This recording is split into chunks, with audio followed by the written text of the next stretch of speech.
राधे राधे दोस्तों, आज हम आपको सुनाएंगे एक अनाथ लड़की की कहानी। अगर आप हमारे चैनल पर नए हैं तो प्लीज हमारे चैनल को लाइक करें, सब्सक्राइब करें और शेयर करें। चारपाई पर बैठी हुई बसंती स्वेटर बुन रही थी। तभी उसने संगीता को आवाज लगाई, अरे ओ संगीता, कहाँ मर गई? जरा इधर तो आ। संगीता रसोई घर में आवाज सुनकर बोली, आती हूँ मामी जी, और भागती हुई रसोई घर से निकलकर आंगन में आई और कहने लगी, क्या बात है मामी जी, आप किस लिए बुला रही हो? संगीता ने डरते हुए मामी से पूछा था। तब मामी कहने लगी, शाम को तेरे मामा जी के दोस्त का बेटा आ रहा है, जरा ठीक से और अच्छा सा कुछ बना लेना। फौज में है वो, हम लोगों से मिलने आ रहा है, बहुत सालों के बाद हमारे घर आएगा। जब छोटा था तभी मिली थी मैं उससे, और अगर पसंद आ गया तो मेरी चचेरी बहन शीला है ना, तो उससे रिश्ते की बात चलवानी है। बसंती ने संगीता को समझाया तो संगीता कहने लगी, ठीक है मामी, लेकिन शाम के लिए कुछ सब्जी नहीं है, कुछ पैसे दे देती तो मैं बाजार से कुछ सब्जियां खरीद लाती। तब मामी बोली, ठीक है, जा चली जा, और सूरज ढलने से पहले जल्दी से सब्जियां लेकर लौटना। शाम हो जाएगी और देख लीजो, कल सुबह और शाम के लिए अच्छी अच्छी सब्जियां ले आना। तो संगीता कहने लगी, ठीक है मामी, और इतना कहकर संगीता ने अपना दुपट्टा डाला और थैला लेकर निकल पड़ी बाजार की तरफ। संगीता 18 साल की एक अनाथ लड़की है, देखने में बहुत ही खूबसूरत थी।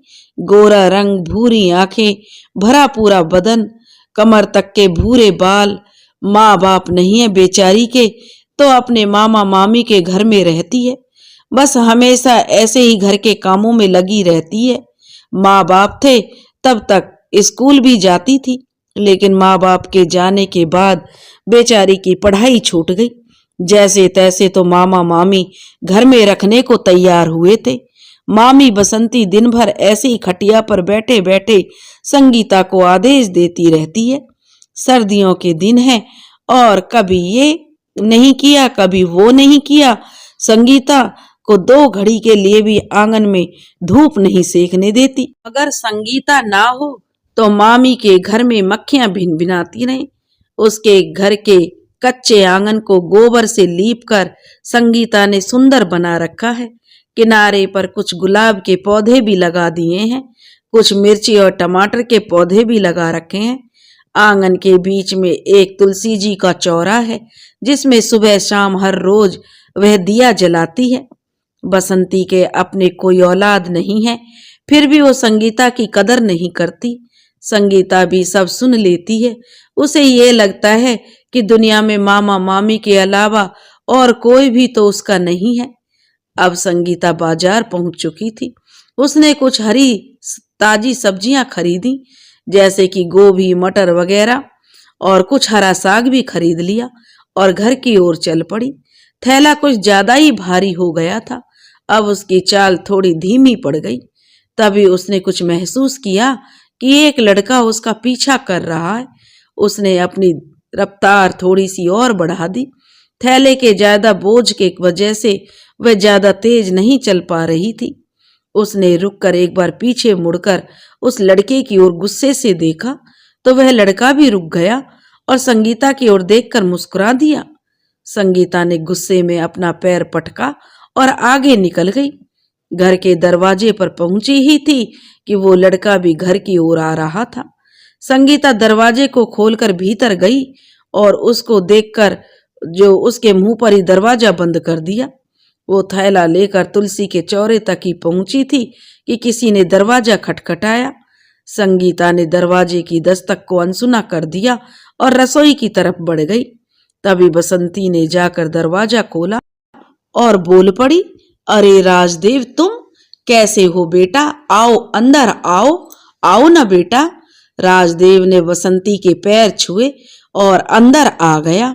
बसंती ने फौरन संगीता को आवाज दी, अरे ओ संगीता, जरा पतीले में पानी गर्म होने को तो चढ़ा दे, राजदेव आया है, हाथ पैर धुलेगा, ठंड बहुत है। तो संगीता कहने लगी, जी मामी जी, अभी चढ़ाती हूँ। संगीता ने रसोई घर से ही जवाब दे दिया और उसकी मामी कहने लगी, सुन, जल्दी से पालक और प्याज के पकौड़े भी बना ले और हाँ, चाय भी चढ़ा देना।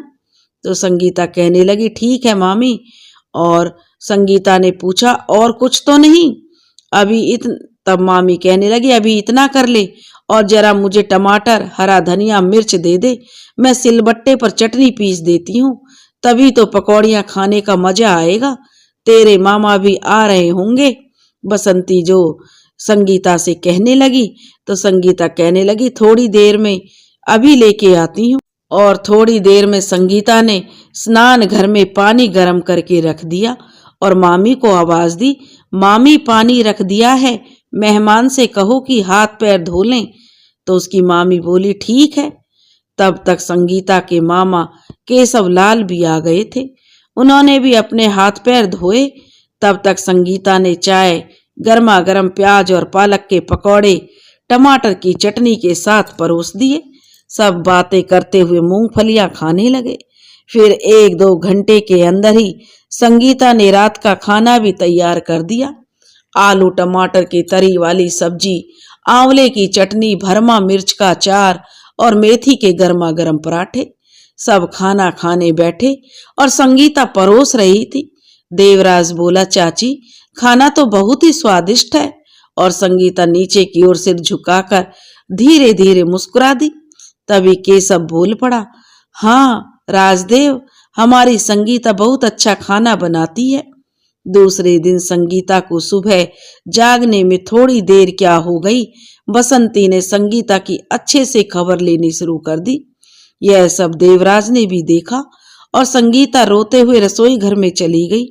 उसने जल्दी जल्दी सारे काम निपटाकर नाश्ता भी तैयार कर दिया और बसंती से बोली, मामी, नाश्ता तैयार है, आप सब खा लीजिए।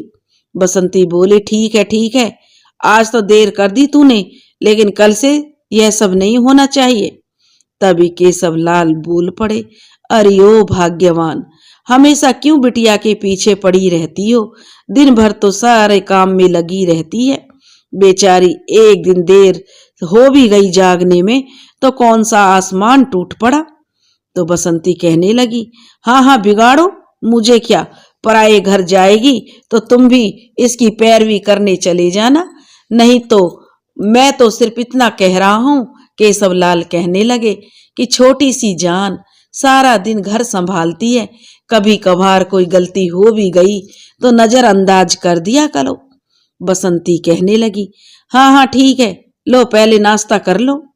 जब तक संगीता सबके लिए आलू के पराठे, रायता, चटनी ले आई और साथ में गाजर का हलवा। सबने नाश्ता किया और फिर आंगन में संगीता बर्तन मांजने बैठी।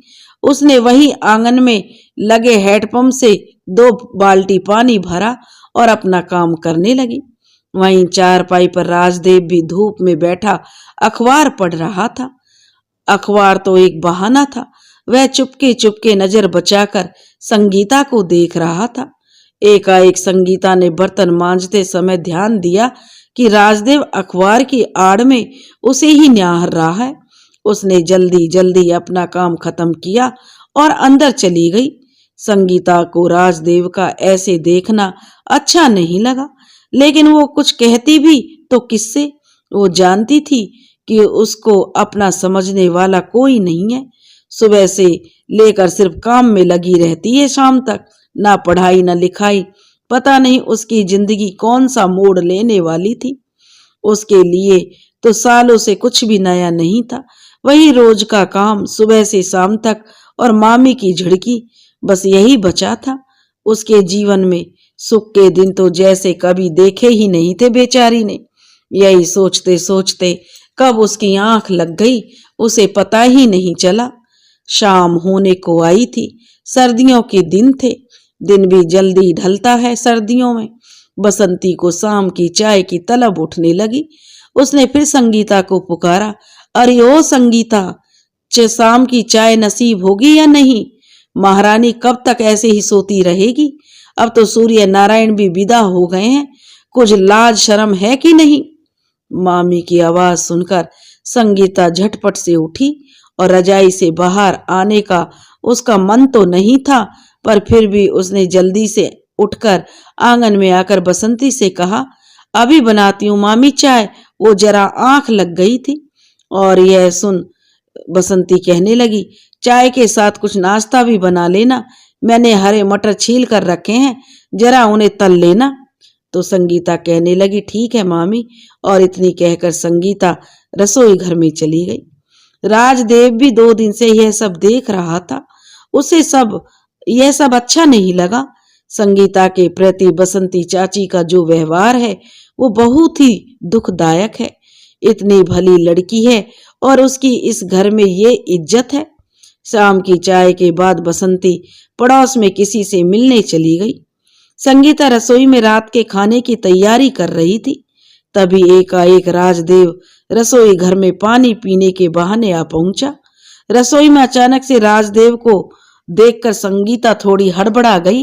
राजदेव बोला, आप घबराओ नहीं, मुझे तो बस पानी पीने के लिए चाहिए था। अगर आपको कोई परेशानी है ना हो तो, नहीं तो मैं चला जाता हूँ।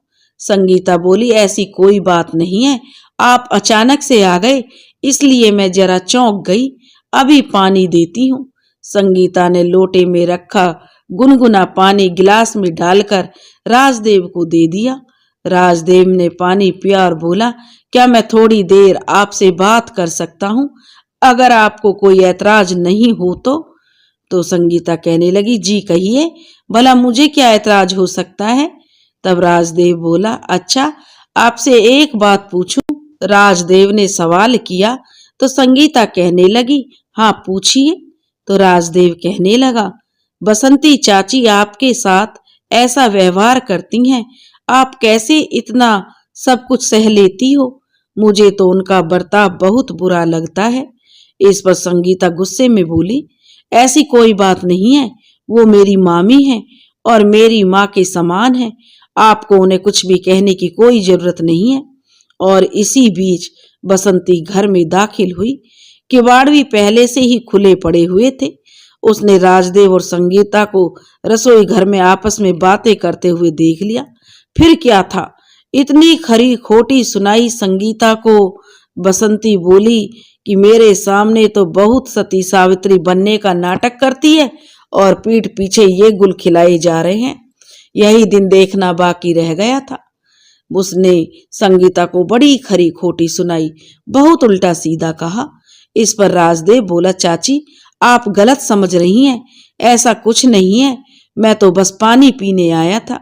लेकिन बसंती कुछ भी सुनने को तैयार नहीं थी। उसे तो बस अपनी आंखों देखे पर ही भरोसा था। तब तक केशव लाल भी आ गए, लेकिन बसंती तो जैसे आज चुप रहने का नाम ही नहीं ले रही थी। उसे लग रहा था इस लड़के को तो उसने अपनी चचेरी बहन के लिए पसंद किया था। अगर ऐसा नहीं हो सका तो माए के वालों को वह क्या जवाब देगी। संगीता ने तब तक खाना तैयार कर लिया था।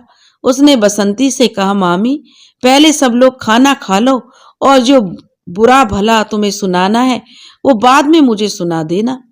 केशव लाल भी बोले, अरे भाग्यवान, पराये घर का लड़का हमारे घर आकर रुका है, यह सब शोभा नहीं देता। लेकिन बसंती कहाँ मानने वाली थी। अब यह सब राजदेव से देखा नहीं गया तो वह अपना सामान उठाकर जाने लगा। केशव लाल ने उसे बहुत रोकने की कोशिश की, बेटा ऐसे रूठ कर मत जाओ, खाना बन चुका है, 2 निवाले खाकर जाते, वहां दोस्त के सामने मेरी क्या इज्जत रह जाएगी। राजदेव ने दोनों हाथ जोड़कर केशवलाल से माफी मांगी और बसंती और केशवलाल के चरण छूकर और एक ही झलक संगीता की ओर देखकर उसी समय उस घर से निकल गया। केशवलाल ने बसंती से कहा, बसंती तुमने ये अच्छा नहीं किया, बच्चे का बहुत दिल दुखाया है तुमने, बिना सोचे समझे कुछ भी मत बोला करो। तो बसंती कहने लगी, हाँ हाँ, मैंने ही तो दुनिया जहान का ठेका ले रखा है दिल ना दुखाने का, मैं ही तो सबसे बुरी हूं। इतना सब होने के बाद उस रात को किसी ने भी खाना नहीं खाया। उधर बेचारी संगीता का रो रो कर अपना जो उसने बेहाल कर लिया था बस अपनी किस्मत को कोसे जा रही थी। आखिर वो पैदा ही क्यों हुई? आज उसकी वजह से एक भले इंसान की इतनी बेइज्जती हो गई, उसे तो जीने का हक तक नहीं है। और यही सोचते सोचते संगीता की कब आंख लग गई। दूसरे दिन सब वैसे ही अन्य दिनों की तरह चल रहा था। तभी सुबह सुबह दरवाजे पर दस्तक हुई। केशव लाल ने दरवाजा खोला और दरवाजा खोलते ही देखा कि उनके मित्र सदाशिव लाल खड़े हैं। केशव लाल ने उनसे तुरंत हाथ जोड़कर माफी मांगी और कल रात को जो उनके बेटे के साथ बसंती ने बर्ताव किया था उसके लिए वे हाथ जोड़कर कहने लगे कि मैं सदाशिव बहुत शर्मिंदा हूं। सदाशिव लाल मुस्कुराकर बोले, कोई बात नहीं मित्र, मुझे राजदेव ने सब बता दिया है। मैं तो यहाँ रिश्ते की बात करने आया हूँ। मैं चाहता हूँ संगीता बिटिया और राजदेव की शादी हो जाए। केशव लाल मुस्कुराकर बोले, अरे यह तो तुमने बहुत अच्छी बात कही है। आपने हमारी संगीता को अपने घर के काबिल समझा और राजदेव हमारी संगीता से विवाह करने के लिए तैयार है। एक अनाथ लड़की को एक अच्छा ससुराल मिल जाए और मुझे क्या चाहिए।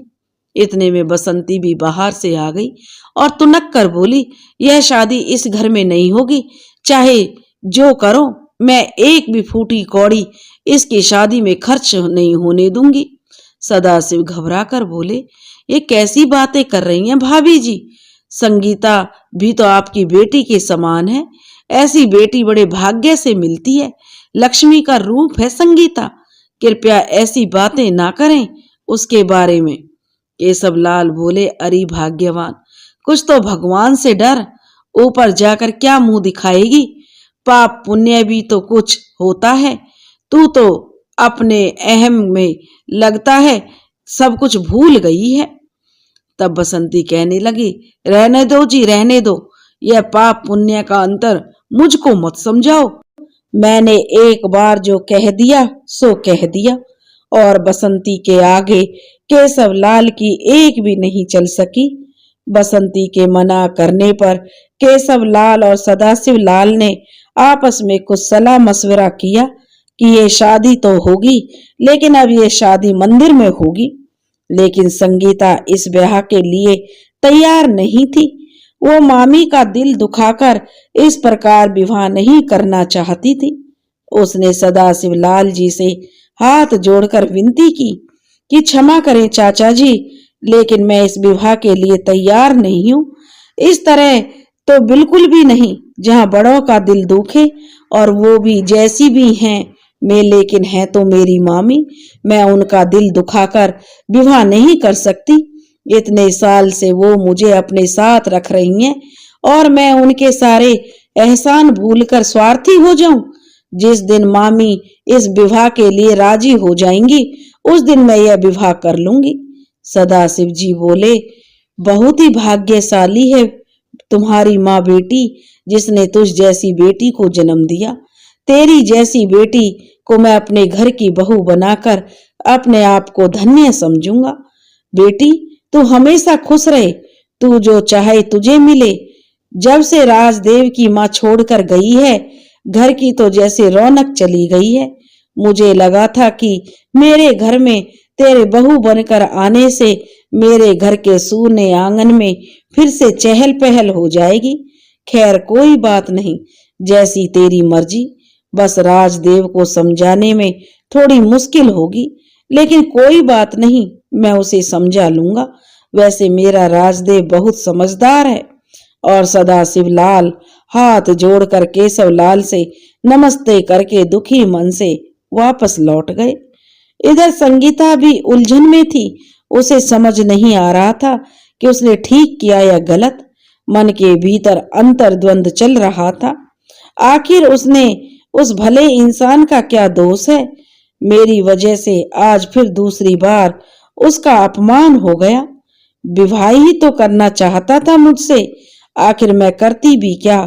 उस समय मुझे जैसा सही लगा सो मैंने किया। और संगीता अपने मन में तरह तरह के विचार जो उठ रहे थे और खुद ही उनका समाधान कर रही थी। फिर 2 दिन की पहचान में कोई शादी के लिए हाँ थोड़े ही करता है। और मैं उससे प्यार भी तो नहीं करती, पसंद भी तो नहीं करती। संगीता अपने आप ही प्रश्न कर रही थी और स्वयं ही उनके उत्तर दे रही थी। बसंती भी एक तरफ मुंह फुलाकर बैठी थी। संगीता ने नाश्ता बनाया और परोसकर मामा मामी के पास ले जाकर बोली, मामी छोड़ो भी, कब तक ऐसे गुस्सा होकर बैठी रहोगी? लो नाश्ता कर लो। और हाँ, यह कभी मत सोचना कि मैं तुम्हारी खुशी के खिलाफ जाकर कुछ भी करूंगी। शादी तो बहुत ही दूर की बात है। इतना कहकर संगीता रसोई में चली गई। संगीता की बात सुनकर केशवलाल की आंखें नम हो गईं। उन्होंने मन में सोचा, कितनी भली बिटिया है, कितनी मासूम है और दिल की कितनी साफ। और एक ये बसंती है जो कभी भी इसका मन नहीं पढ़ पाई, कितनी निष्ठुर और कितनी निर्मोही है। फिर केशवलाल बसंती के पास बोले, अरे बसंती, अरे भाग्यवान, नाश्ता कर ले, कितनी भली लड़की है हमारी, तेरी मर्जी के खिलाफ कोई भी काम नहीं करती। अब तो थोड़ा समझ ले इसे, थोड़ी ममता बरसा दे इस पर, अब तो थोड़ा सा प्यार दे दे इसे, अब तो आशीष भरा हाथ रख दे उसके सर पर, एक बार तो कह दे कि खुश रहो। तभी बसंती बोली, अजी अब रहने भी दो ये ज्ञान की बातें, तुम्हारा उपदेश खत्म हो गया हो तो मैं नाश्ता कर लूं। केशवलाल बोले, तुझे समझाना तो पत्थर पर सिर फोड़ने के बराबर है, तू कभी नहीं समझेगी, चाहे तेरे लिए कोई जान की बाजी लगा दे। उधर सदाशिव लाल अपने घर पहुंचकर सारी बात उन्होंने राजदेव से कह दी। राजदेव बोला, कोई बात नहीं पापा जी, मैं संगीता से विवाह तभी करूंगा जब तक वो हाँ नहीं करेगी। इसके पहले मुझे उसका दिल जीतना होगा, उसे भरोसा दिलाना होगा कि मैं जीवन भर उसका साथ निभा सकता हूँ। संगीता की जिंदगी रोजमर्रा की तरह फिर से पटरी पर चल पड़ी थी। सुबह शाम का वही काम, फिर शाम को बाजार जाकर सब्जियां लाना, फिर खाना पकाना। लेकिन उस रोज वो सब्जी लेने गई तो क्या देखती है, राजदेव उसका इंतजार करता हुआ बाजार में खड़ा था। संगीता ने राजदेव को देखा तो थोड़ा सी घबरा गई। सर नीचे की ओर झुकाकर उसकी बगल से निकलकर जा रही थी। तभी राजदेव ने आवाज दी, संगीता जी, मुझे आपसे कुछ जरूरी बात करनी है।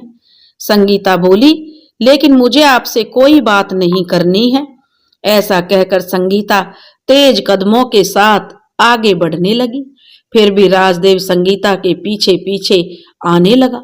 संगीता को बहुत गुस्सा आया। उसने राजदेव से कहा, आप ऐसा क्यों कर रहे हैं? इतना सब कुछ तो हो चुका है, और क्या बचा है? क्यों मेरे पीछे कर रहे हो? मेरे पीछे क्यों आ रहे हो? आपको पता है कि मैं आपको पसंद ही नहीं करती। इतना सुनना था कि राजदेव थोड़ी देर के लिए सहम सा गया और फिर कुछ सोचकर बोला, अच्छा तो ये बात है, आप मुझे पसंद नहीं करती। माफ कीजिए संगीता जी, आज के बाद मैं कभी भी आपके पीछे नहीं आऊंगा।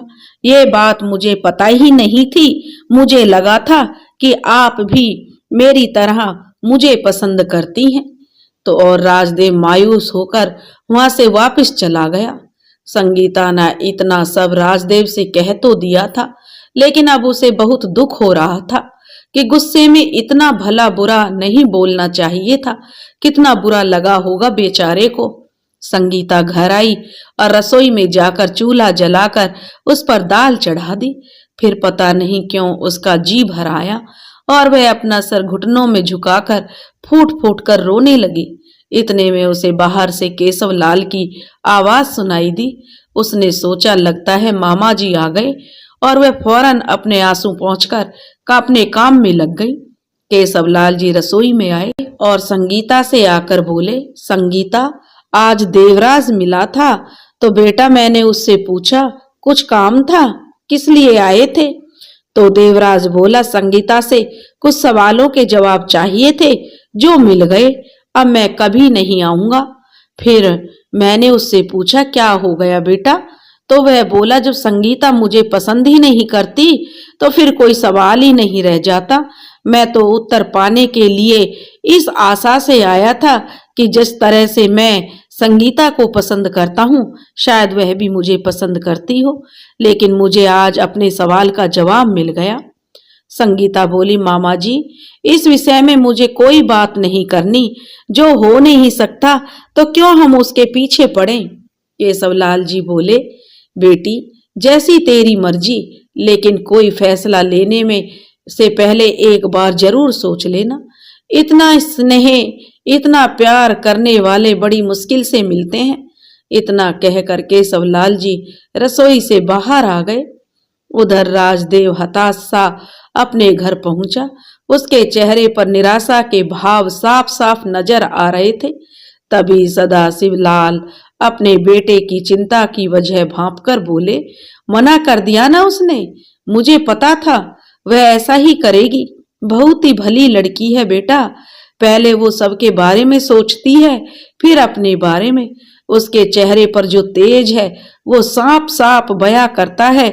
लेकिन तू हिम्मत मत हार, एक कोशिश और करके देख। तेरे पास यहाँ रहने के लिए इतना समय भी नहीं है। तेरी छुट्टी खत्म होते ही तू फिर ड्यूटी पर चला जाएगा।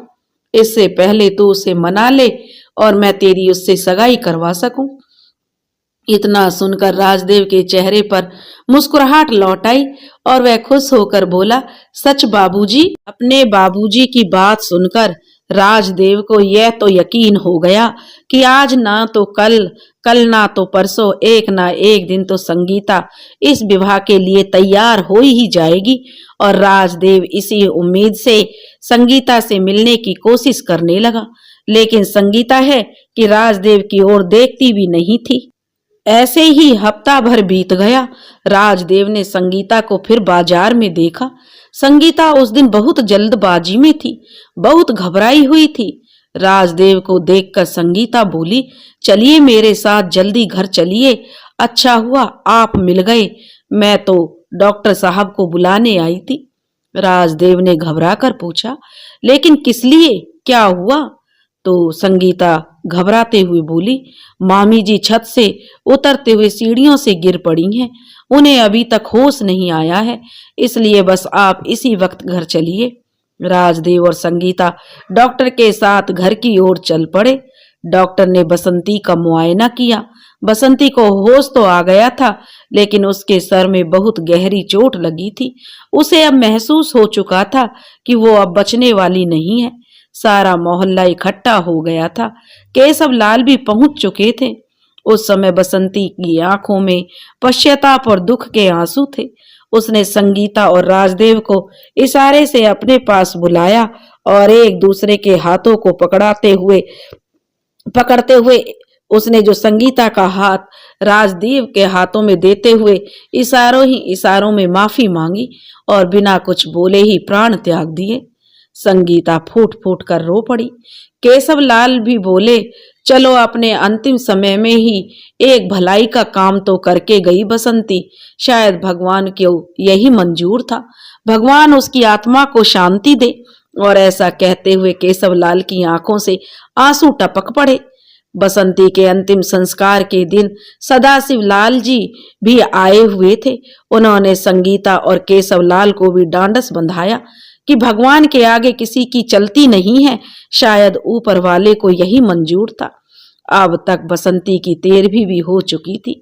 एक दिन केशवलाल जी ने सदाशिव लाल जी से और राजदेव को खाने पर बुलाया और बोले, आज आप लोगों को खाने पर बुलाने का कारण था क्योंकि राजदेव की छुट्टियां अब ज्यादा नहीं बची हैं, क्योंकि राजदेव तो फौजी था, इसलिए उसे तो समय पर नौकरी के लिए जाना था। इसलिए मैं चाहता हूं कि राजदेव और संगीता की सगाई कर दी जाए। और फिर बसंती की भी यही आखिरी इच्छा थी। सदाशिव लाल जी बोले, अरे आपने तो मेरे मुंह की बात छीन ली। मैं भी आपसे यही कहना चाहता था, लेकिन संकोच के कारण कह नहीं पाया, क्योंकि भाभी जी को गए हुए अभी महीना भर भी नहीं हुआ है। ऐसे में ऐसी बातें करना मुझे उचित नहीं लगा। केशवलाल जी बोले, देखिए सदाशिव जी, मैं कुछ दिन के लिए टाल तो देता, लेकिन फिर राजदेव की छुट्टियां भी खत्म होने वाली हैं और फिर अगली छुट्टी मिलने तक काफी देर हो जाएगी। और फिर बसंती की भी यही आखिरी इच्छा थी कि दोनों एक हो जाएं। सदाशिव लाल जी बोले, तो फिर ठीक है, परसों ही हम यह जो सगाई कर देते हैं और शादी तब करेंगे जब अगली बार राजदेव छुट्टी लेकर घर आएगा। केशव लाल जी बोले, बहुत बढ़िया मित्र, तो फिर ठीक है, परसों सगाई का दिन पक्का। अब बस सिर्फ कल का ही दिन शेष बचा था। तो जो संगीता के मामा कहने लगे, आप लोग ऐसा करें, आज और कल मेरे घर पर ही रुक जाएं। कल आप अपने शहर जाएंगे, फिर परसों वापस आएंगे तो बहुत समय बर्बाद हो जाएगा। सदाशिव लाल जी बोले, बहुत अच्छा मित्र, जैसी आपकी इच्छा, हमें क्या परेशानी हो सकती है भला। दूसरा दिन खरीदारी में और तैयारियों में निकल गया। शाम को सब बहुत थक चुके थे। संगीता ने जल्दी से शाम की चाय बनाई, फिर रात को खाने की तैयारी करने लगी। केशव लाल जी बोले, संगीता बेटा, तू भी बहुत थक गई होगी, ला मैं तेरी कुछ मदद कर देता हूँ। तो संगीता बोली, नहीं मामा जी, मैं सब कर लूंगी, बस आप थोड़ी सी सब्जियां काटने में मेरी मदद कर दीजिए। केशव लाल जी बोले, संगीता बिटिया, आज ऐसा करते हैं, यहीं आंगन में कच्चा चूल्हा जलाकर थोड़े बैंगन, कुछ आलू टमाटर भूनकर भरता बनाते हैं। और सर्दियों का मौसम है तो चूल्हे की सिकी रोटी पर ढेर सारा घी डालकर खाने में आनंद आएगा। तो सब बोले, बिल्कुल ठीक, और यह तो बहुत अच्छी बात है। और सब फिर ऐसा ही हुआ। आंगन में चूल्हा जलाया गया। संगीता अपना काम करने में लग गई। चूल्हे से उठ रही आग की सुनहरी लपटों की रोशनी में संगीता की खूबसूरती और भी निखर कर आ रही थी। वो कभी अपने गालों पर आ रही लटों को संभालती, तो कभी आंखों में लग रही धुएं की जलन से आंखों को अपने दुपट्टे से पोंछती। और राजदेव तो बस संगीता को निहारने में लगा था। वो तो आज बहुत खुश था। कल संगीता के साथ उसकी सगाई हो जाएगी, लेकिन अभी तक उसे संगीता के दिल की बात पता नहीं चली थी और वो संगीता के मन की बात जानना चाह रहा था। रात का खाना खाने के बाद केशव लाल और सदाशिव लाल जी दिन भर के थके होने के कारण जल्दी सो गए। संगीता बर्तन धोने के लिए हैंडपंप से पानी भरने जा रही थी कि राजदेव ने कहा, आप छोड़िए, मैं बाल्टी भर देता हूँ। संगीता बोली, नहीं नहीं, आप काम मत कीजिए, आप तो मेहमान हैं। तो वह संगीता को छेड़ते हुए बोला, मेहमान तो आप हैं हमारे दिल की, पता नहीं हमारे दिल में कब रहने आएंगी आप। राजदेव ने संगीता को मुस्कुरा कर कहा। तो संगीता बस शर्मा कर रह गई, कुछ बोल नहीं पाई। राजदेव संगीता की खामोशी देखकर बोला, कहिए ना, आप मुझे पसंद तो करती हैं। संगीता ने शर्माते हुए अपनी पलकें झुका ली। राजदेव ने फिर पूछा, इसका मतलब मुझे समझ नहीं आया, हाँ समझूं या ना। राजदेव ने कहा, चलो कोई बात नहीं, तुम अपने मुंह से नहीं कहना चाहती हो तो ठीक है, जो भी आपकी मर्जी है वो आप सुबह तक एक चिट्ठी में लिखकर मुझे दे सकती हैं। और इतना कहकर राजदेव भी सोने के लिए चला गया।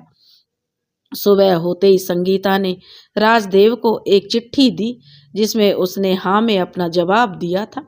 राजदेव के मन से अब सारी शंकाएं दूर हो गई थी।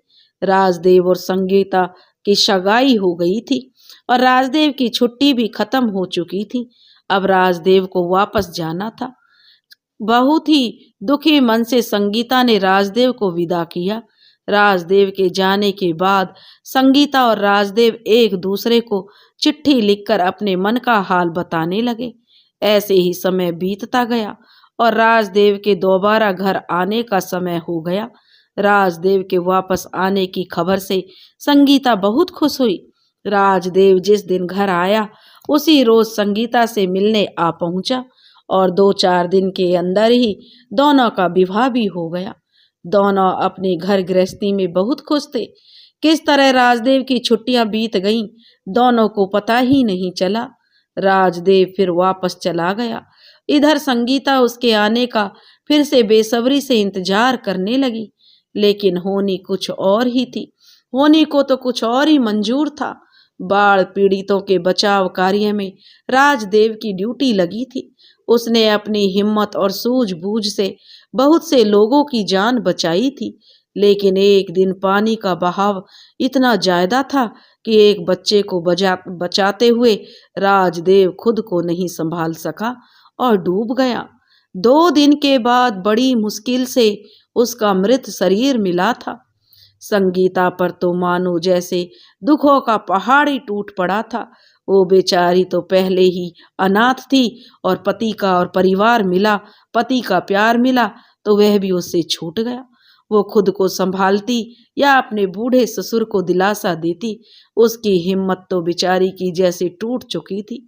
बस चंद लम्हों की ही खुशियां लिखी थी भगवान ने उसके नसीब में। जैसे तैसे राजदेव का अंतिम संस्कार किया गया। केशव लाल जी और सदाशिव लाल हरिद्वार गए राजदेव की अस्थियों का विसर्जन करने। लेकिन कहते हैं ना, जब दुखों का पहाड़ टूटता है तो एक साथ टूटता है। लौटते समय उनकी रेलगाड़ी दुर्घटनाग्रस्त हो गई और संगीता को जब यह खबर पता चली तो वह बदहवास से अपने मामा और ससुर जी को ढूंढने गई। पूरे दिन पागलों की तरह लगी रही, तब जाकर उसे अपने मामा का मृत शरीर मिला और दूसरे दिन ससुर जी का। अब तो संगीता के आगे कोई भी रास्ता नहीं रह गया था। वह तो निपट अनाथ हो गई थी। अब तो उसके आगे पीछे भी कोई नहीं था।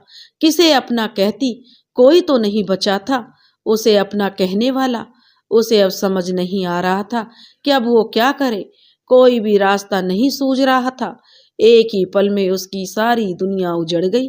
वो अपने दिमाग का संतुलन खो बैठी थी और इसी असमंजस में उसने नदी में छलांग लगा दी। संगीता बेहोश होकर बेसुध सी नदी किनारे पड़ी हुई थी। तभी एक बच्चा अपने दोस्त शेरू के साथ वहां आ पहुंचा। शेरू संगीता को देखकर भौंकने लगा। बच्चे को थोड़ा समय लगा यह समझने में कि शेरू भौंक क्यों रहा है। उसने शेरू की रस्सी छोड़ दी। बच्चे ने जैसे ही शेरू की रस्सी अपने हाथ से छोड़ी, शेरू भागकर संगीता के पास जा पहुंचा। शेरू के पीछे पीछे वो बच्चा भी संगीता के पास जा पहुंचा। तभी बच्चा संगीता को देखते ही बोला, देख शेरू, लगता है मेरी माँ वापस आ गई है। बाबा भी कह रहे थे कि माँ इतवार तक आ जाएगी और आज इतवार ही तो है। शेरू, तू ऐसा कर, वापस घर जाकर बाबा को ले आ, तब तक हम माँ को घर ले जा सकते हैं। शेरू भागकर घर गया और बच्चे के पिता को ले आया।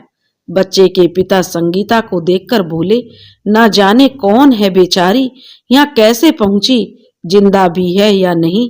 उन्होंने फिर संगीता की नब्ज टटोली। संगीता की सांसें अब तक चल रही थीं। उन्होंने संगीता को गोद में उठाया और बच्चे से बोले, पहले मैं इन्हें वैद्य जी के पास लेकर जाऊंगा, इनकी तबीयत खराब है। मुन्ना, तुम भी मेरे साथ वैद्य जी के यहाँ चलो। तो मुन्ना कहने लगा, लेकिन बाबा ये मेरी माँ ही है ना, आपने कहा था ना कि माँ इतवार को आएगी और आज इतवार ही है। मुन्ना बस अपनी बात बोल रहा था। है ना बाबा, ये मेरी माँ है ना। बेटे की ऐसी बातें सुनकर शिवनंदन कुछ सोच नहीं पा रहे थे कि बच्चे को क्या जवाब दें। झूठा दिलासा देना भी ठीक नहीं है।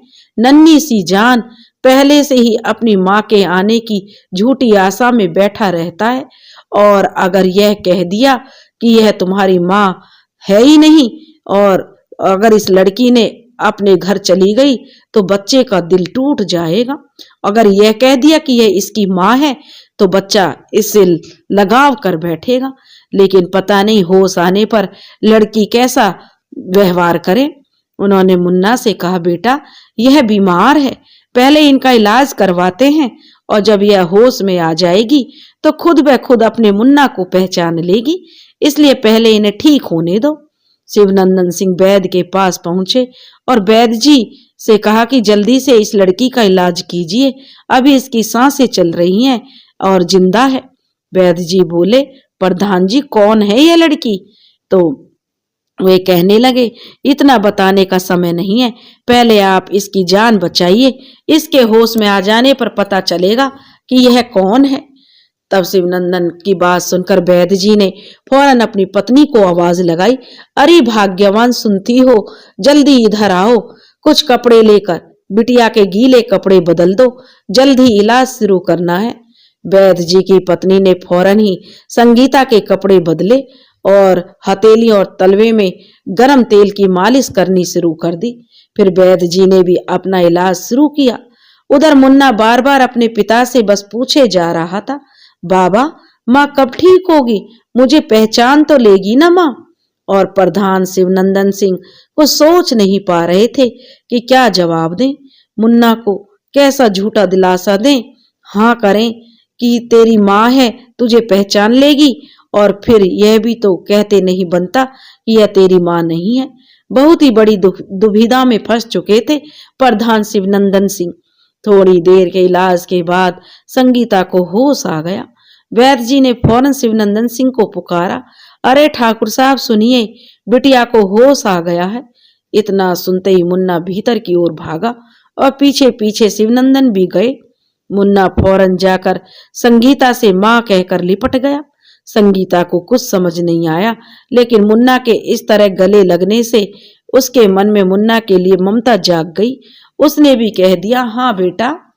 और देखा, मुन्ना चहक कर बोला, बाबा आपने देखा ना, माँ ने मुझे पहचान लिया है, और आज इतवार भी तो है, और आपने कहा था ना कि माँ इतवार को आएगी। मुन्ना खुश होकर बोले जा रहा था। तो वे वैद्य जी बोले, ठीक है मुन्ना, लेकिन अपनी माँ से एक बार पूछ तो लो कि वो तुम्हारी माँ है कि नहीं। तो मुन्ना बोला, हाँ हाँ क्यों नहीं, अभी पूछता हूँ। और मुन्ना से कहने लगा, माँ तुम मेरी माँ हो ना। मुन्ना बेसब्री से जवाब का इंतजार करने लगा। तो संगीता बोली, हाँ बेटा, मैं तेरी ही माँ हूँ। नन्हे से बच्चे का मन रखने के लिए संगीता को ऐसा बोलना ही पड़ा। देखा, मुन्ना चहक कर बोला, वैद्य जी देखो, है ना ये मेरी माँ, अभी कहा ना उन्होंने। चलिए न बाबा, माँ को जल्दी से घर ले चलते हैं। मैं माँ से बहुत सारी बातें करना चाहता हूँ, अपना घर दिखाना चाहता हूँ। मुन्ना को देखकर ऐसा लग रहा था जैसे उसे कोई खोया हुआ खजाना मिल गया हो, और जल्दी से जल्दी अपने घर की तिजोरी में उसे कैद करना चाहता हो, ताकि माँ रूपी अनमोल खजाना उससे फिर से ना कोई छीन सके। अब शिवनंदन जी बोले, एक मिनट रुको मुन्ना, तुम बाहर शेरू के साथ मेरा इंतजार करो, मैं तुम्हारी माँ को लेकर आता हूँ। तो मुन्ना बोला, ठीक है बाबा, मैं बाहर हूँ, आप माँ को जल्दी लेकर आना। और यह कहकर मुन्ना जो बाहर चला गया। अब शिवनंदन जी ने संगीता से पूछा, आपका नाम क्या है?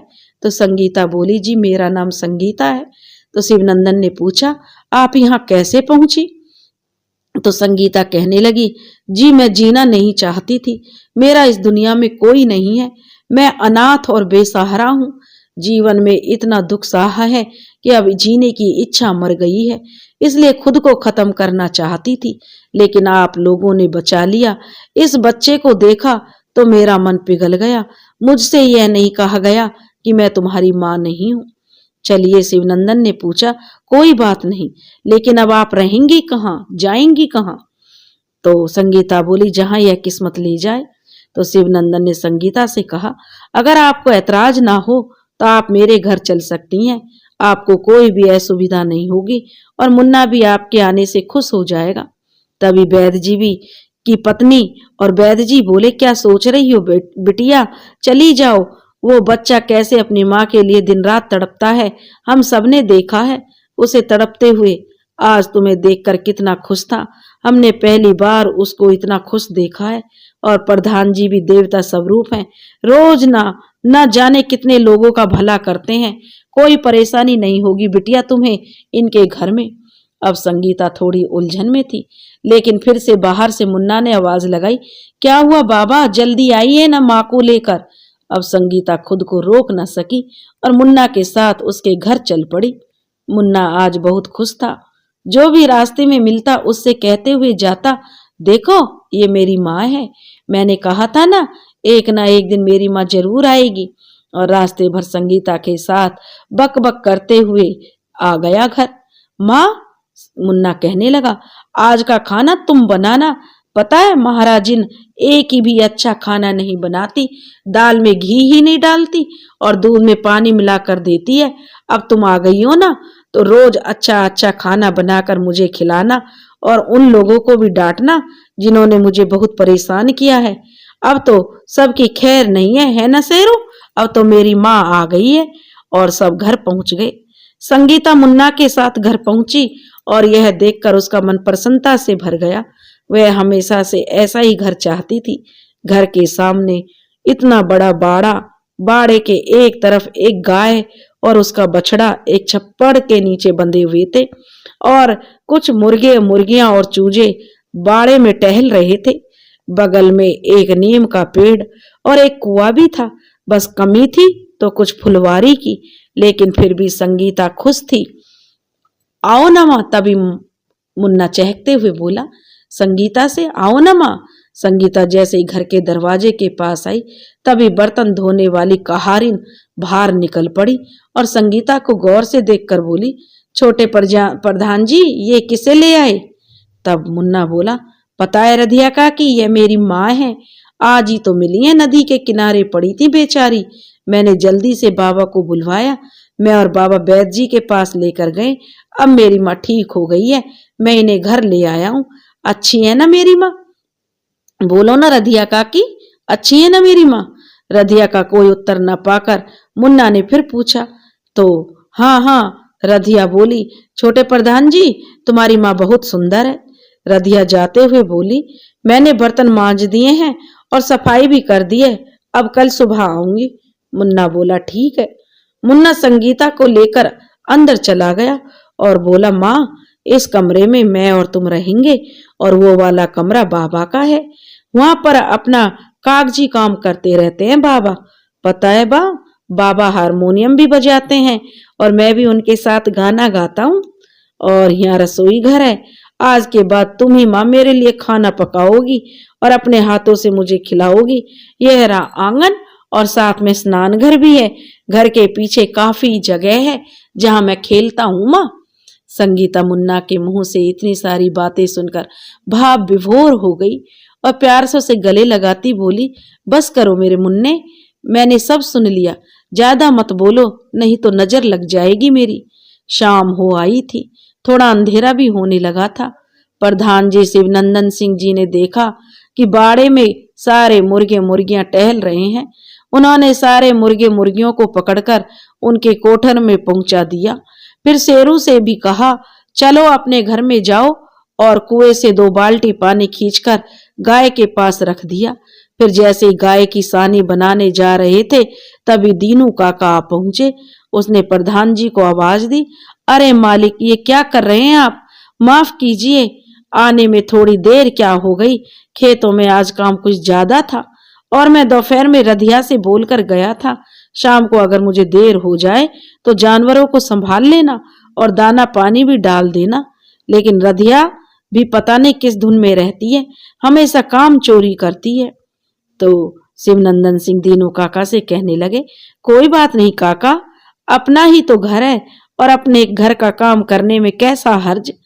तो दीनू काका कहने लगे, मालिक, वो तो आपका बड़प्पन है, आप जैसे देवता पुरुष की ऐसी बातें कर सकते हैं जो महान हैं आप मालिक। और दीनू अपने काम में लग गया। अंदर से यह सब बातें संगीता ने सुनी थी। शिवनंदन जी का दयालु रूप देखकर अंदर ही अंदर वे उनके कृतज्ञ हो गई थी। अंधेरा हो चला था। शिवनंदन जी ने सब जगह दिए जला दिए। तभी दीनू बोला, मालिक, लगता है आज भी महाराजिन खाना बनाने नहीं आएगी, उसका तो रोज रोज का काम हो गया है, इसे आप निकाल क्यों नहीं देते? जब देखो तब ज्यादा खाना बना लेती है और बांध कर भी ले जाती है। खाना भी इतना बेढंगा बनाती है, बिन माँ के बच्चे पर भी रहम नहीं आता। अब मैं क्या करूं? प्रधान जी बोले, उसे निकाल भी नहीं सकता काका, हमारे घर की बहुत पुरानी महाराजिन है, अब बूढ़ी भी हो चली है, इसलिए ज्यादा काम भी नहीं कर पाती। तब काका कहने लगे, बूढ़ी तो है लेकिन मालिक मुंह कितना चलाती है, एक रोटी भी ज्यादा मांग लो तो खिसिया उठती है। दीनू काका गुस्से में शिवनंदन से बोले। तो शिवनंदन जी कहने लगे, लगता है दीनू काका अब महाराजिन नहीं आएगी, मैं ही रसोई संभालता हूँ, ऐसा ना हो कि मुन्ना भूखा ही सो जाए और मेहमान भी भूखी रहेगी। कौन मेहमान? दीनू काका बोला। घर में कोई आया है क्या मालिक? आपने मुझे बताया नहीं। आपकी कोई रिश्तेदार आई है? दीनू काका ने हैरत से पूछा। तो प्रधान जी कहने लगे, नहीं दीनू काका, ऐसी कोई बात नहीं है। आज नदी के किनारे बेहोशी की हालत में मुन्ना को एक लड़की मिली और वो उसे अपनी माँ समझ बैठा और उसे वो घर ले आया है। अब नन्हे से बच्चे का दिल मैं नहीं दुखा सका, मना भी नहीं कर सका। दीनू काका बोला, कुछ पता भी क्या मालिक उसके बारे में? ऐसे ही किसी अनजान को घर में बुला लिया? तब शिवनंदन जी बोले, पूछा था मैंने उससे, बेचारी अनाथ है। तो दीनू काका कहने लगे, उसने कहा और आपने मान भी लिया? मालिक, आजकल की दुनिया में किसी पर भरोसा नहीं करना चाहिए। तो शिवनंदन जी कहने लगे, तो काका अब क्या करूं? बच्चे की जिद के आगे मेरी नहीं चली। मुझे भी लड़की भली लगी, शायद वो सच बोल रही थी। तो काका कहने लगे, ठीक है मालिक, आप जैसा ठीक समझें। और अच्छा, शिवनंदन बोले, काका ये बातें हम बाद में करेंगे, तो चलिए बताइए क्या खाएंगे आज? तो शिवनंदन ने खाने के लिए पूछा। तो दीनू कहने लगा, मालिक आप जो भी प्यार से पकाएंगे मैं तो वही खा लूंगा। आपने काम दिया, अपने घर में आसरा दिया, बहू बेटे ने तो घर से कब का निकाल दिया था। आप नहीं होते तो ना जाने मेरा क्या होता। दीनू काका बड़े उदास होते हुए बोले। तो शिवनंदन सिंह कहने लगे, अच्छा चलो अब रसोई में जाकर मैं देखता हूँ क्या सब्जी है। ऐसा कहकर शिवनंदन सिंह रसोई की ओर चले गए। तभी मुन्ना बोला, बाबा आपको रसोई में जाने की जरूरत नहीं है। मैंने और माँ ने सब सुन लिया कि आप बाहर दीनू काका से क्या कह रहे थे, और आज महाराजिन नहीं आएगी, इसलिए माँ ने पहले ही चूल्हा बनाकर बटलोई में दाल चढ़ा दी है। घर में सिर्फ बैंगन पड़े थे तो माँ बोली कि बैंगन का भरता बना दूंगी। इतना ठीक है ना कि और कुछ भी? शिवनंदन जी बोले, तेरी माँ को कष्ट होगा बेटा, मैं ही खाना बना देता हूँ। तभी संगीता आकर बोली, तकलीफ किस बात की? वैसे भी मुझे खाना बनाना बहुत पसंद है, मैं सब कर लूंगी, आप जब तक मुन्ना के साथ खेलिए। तभी मुन्ना बाहर दीनू काका के पास आकर बोला, पता है काका, आज का खाना मेरी माँ बना रही है। अब मैं माँ के पास जाता हूँ, क्या पता मेरी माँ को किसी चीज की जरूरत पड़ जाएगी। तो इतना कहकर मुन्ना अंदर आ गया। मुन्ना को पहली बार इतना खुश देखकर दीनू काका को बहुत अच्छा लगा। थोड़ी देर बाद संगीता ने खाना तैयार कर लिया। लहसुन के तड़के वाली अरहर की दाल, बैंगन का भरता, प्याज का सलाद और गर्मा गर्म चूल्हे की रोटियां ढेर सारे घी के साथ। संगीता ने मुन्ना को आवाज दी, बेटा अपने बाबा और दीनू काका से बोलो कि खाना तैयार है। शिवनंदन जी ने सुना तो मुन्ना से बोला, देख तेरी माँ खाने के लिए बुला रही है, पहले मैं दीनू काका की थाली लगवा कर दे आता हूँ। दिन भर से काम कर रहे थे काका खेत पर, बेचारे भूखे होंगे। शिवनंदन सिंह सकुचाते से रसोई में पहुंचे तो देखा 3 थालियां लगी हुई थी। उनमें संगीता से कहा, माफ कीजिए आपको तकलीफ हुई। संगीता बोली, तकलीफ किस बात की? मुझे रसोई के काम करना अच्छा लगता है, और फिर बच्चा भूखा ही सो जाता ना तो आपको अच्छा लगता और ना ही मुझे। शिवनंदन जी बोले, ठीक कहा आपने, मैं एक थाली दीनू काका को देकर आता हूँ। और दीनू काका को थाली देकर शिवनंदन खुद खाने बैठ गए। साथ में मुन्ना भी खाना खाने लगा। बाहर से दीनू काका की आवाज आई, खाना बहुत अच्छा बना है बिटिया। शिवनंदन सिंह ने दीनू काका की आवाज सुनी तो बोले, खाना वाकई में बहुत अच्छा बना है। मुन्ना बोला, खाना क्यों अच्छा नहीं होगा, मेरी माँ ने जो बनाया है बाबा। सब खुश होकर खाना खा रहे थे। तभी दीनू काका बोले, बिटिया दाल और मिलेगी। और संगीता बाहर दीनू काका को दाल परोसने गई और साथ में पूछा कि काका रोटी भी चाहिए। तो दीनू काका बोले, बिटिया अब पूछ ही रही हो तो 2 रोटी और ले आना। जीती रहो बिटिया, तुम्हारे हाथों में अन्नपूर्णा माता का वास है। आत्मा तृप्त हो गई आज का खाना खाकर। और उस दिन इसी तरह से सारा दिन बीत गया। अगली सुबह संगीता को जल्दी उठने की आदत थी, ऊपर से मुर्गे ने भी बांग दे दी थी। संगीता की आंख तो खुल गई थी, लेकिन अभी वो बिस्तर पर लेटी हुई थी। पराए घर में कौन सा काम कब होता है इसका उसे पता तो नहीं था, इसलिए खुद से काम भी शुरू नहीं कर सकती थी।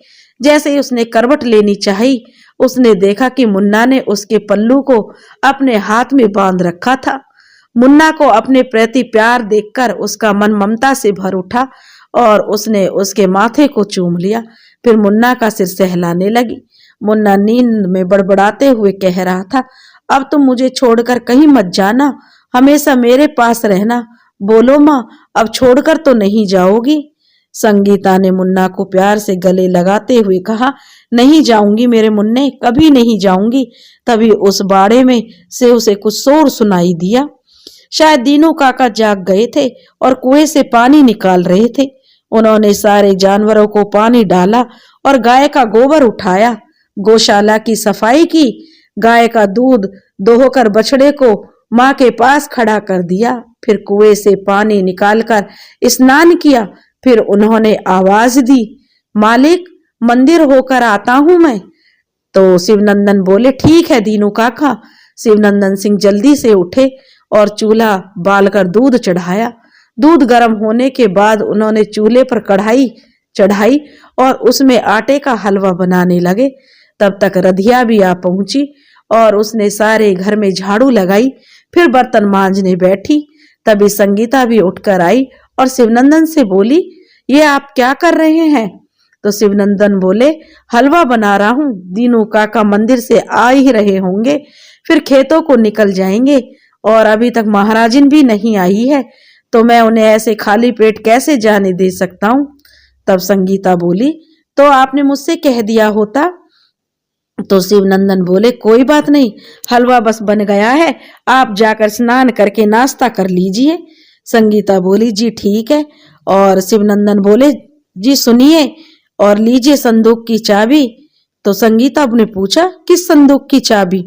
तो शिवनंदन ने कहा, अरे ये मुन्ना की माँ की साड़ियां और गहने की संदूक है, उसमें सब साड़ियां रखी हुई हैं और गहने रखे हुए हैं।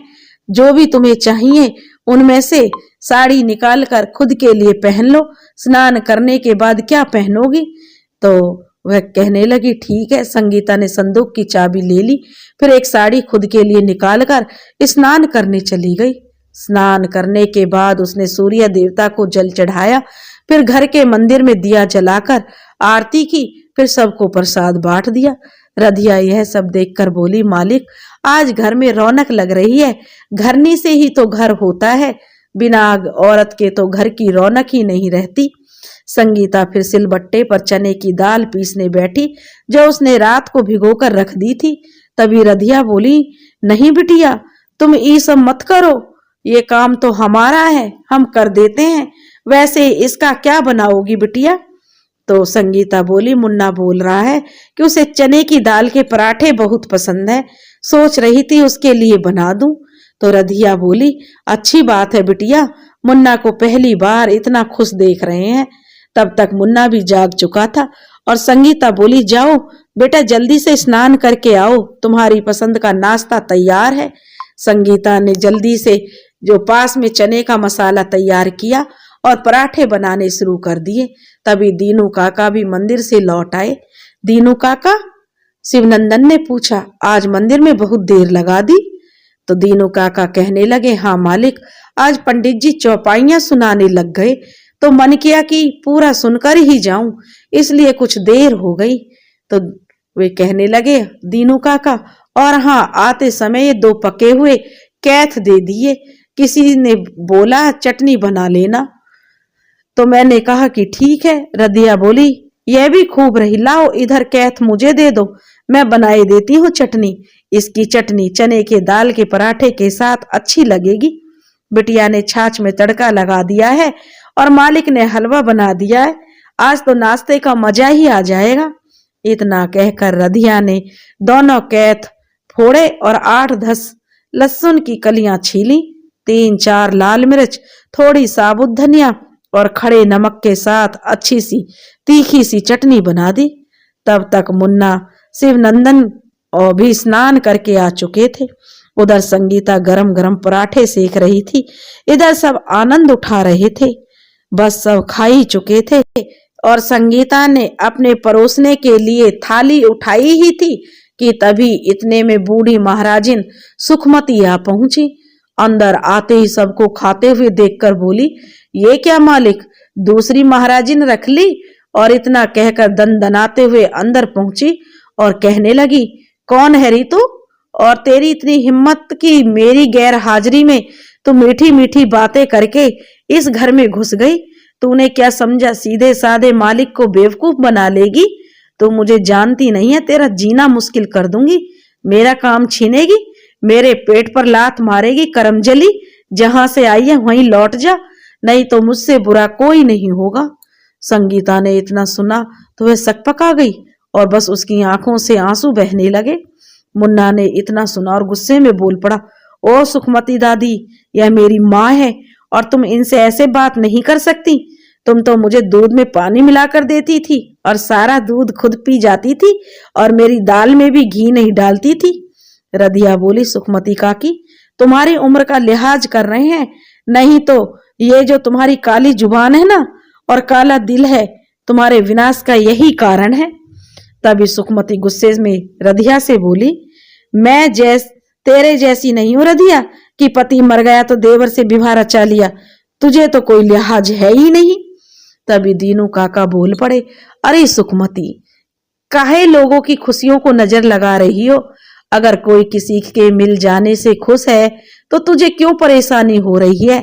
सबकी अपनी अपनी जिंदगी है, सबको अपने हिसाब से रहने दो। तो वह कहने लगी, कैसी बातें कर रहे हो दीनू?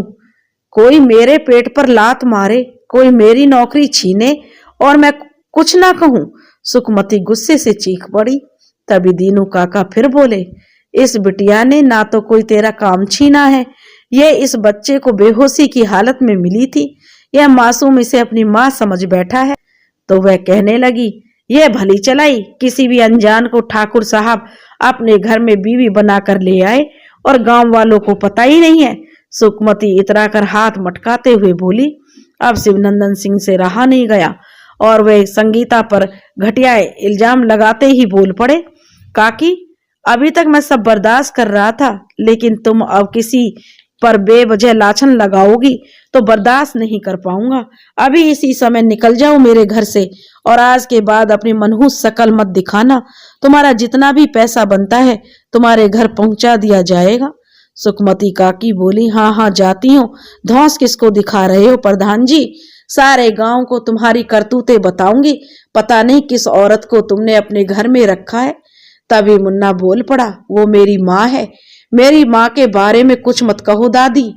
तो वह कहने लगी, वाह, बड़ा आया माँ वाला, ना जाने किसे उठाकर ले आया है, अभी गांव वालों को बताती हूँ। और इतना कहकर सुखमती वहां से चली गई। इधर संगीता की आंखों में आंसू रुक नहीं रहे थे। वह सोच रही थी कि कैसी फूटी किस्मत लेकर पैदा हुई हो। उसने नाश्ता भी नहीं किया और कमरे में जाकर रोने लगी। तभी रधिया शिवनंदन सिंह से बोली, मालिक, मुन्ना के हाथों खाना भेजिए तो बिटिया खा लेगी। शिवनंदन ने थाली लगाकर मुन्ना के हाथों भिजवा दी और मुन्ना से बोले, जाओ माँ को खाना खिला दो। मुन्ना थाली लेकर पहुंचा और संगीता से बोला, माँ खाना खा लो। संगीता बोली, भूख नहीं है। तो मुन्ना बोला, मुझे पता है माँ, तुम्हें भूख तो है लेकिन तुम खाना नहीं चाहती।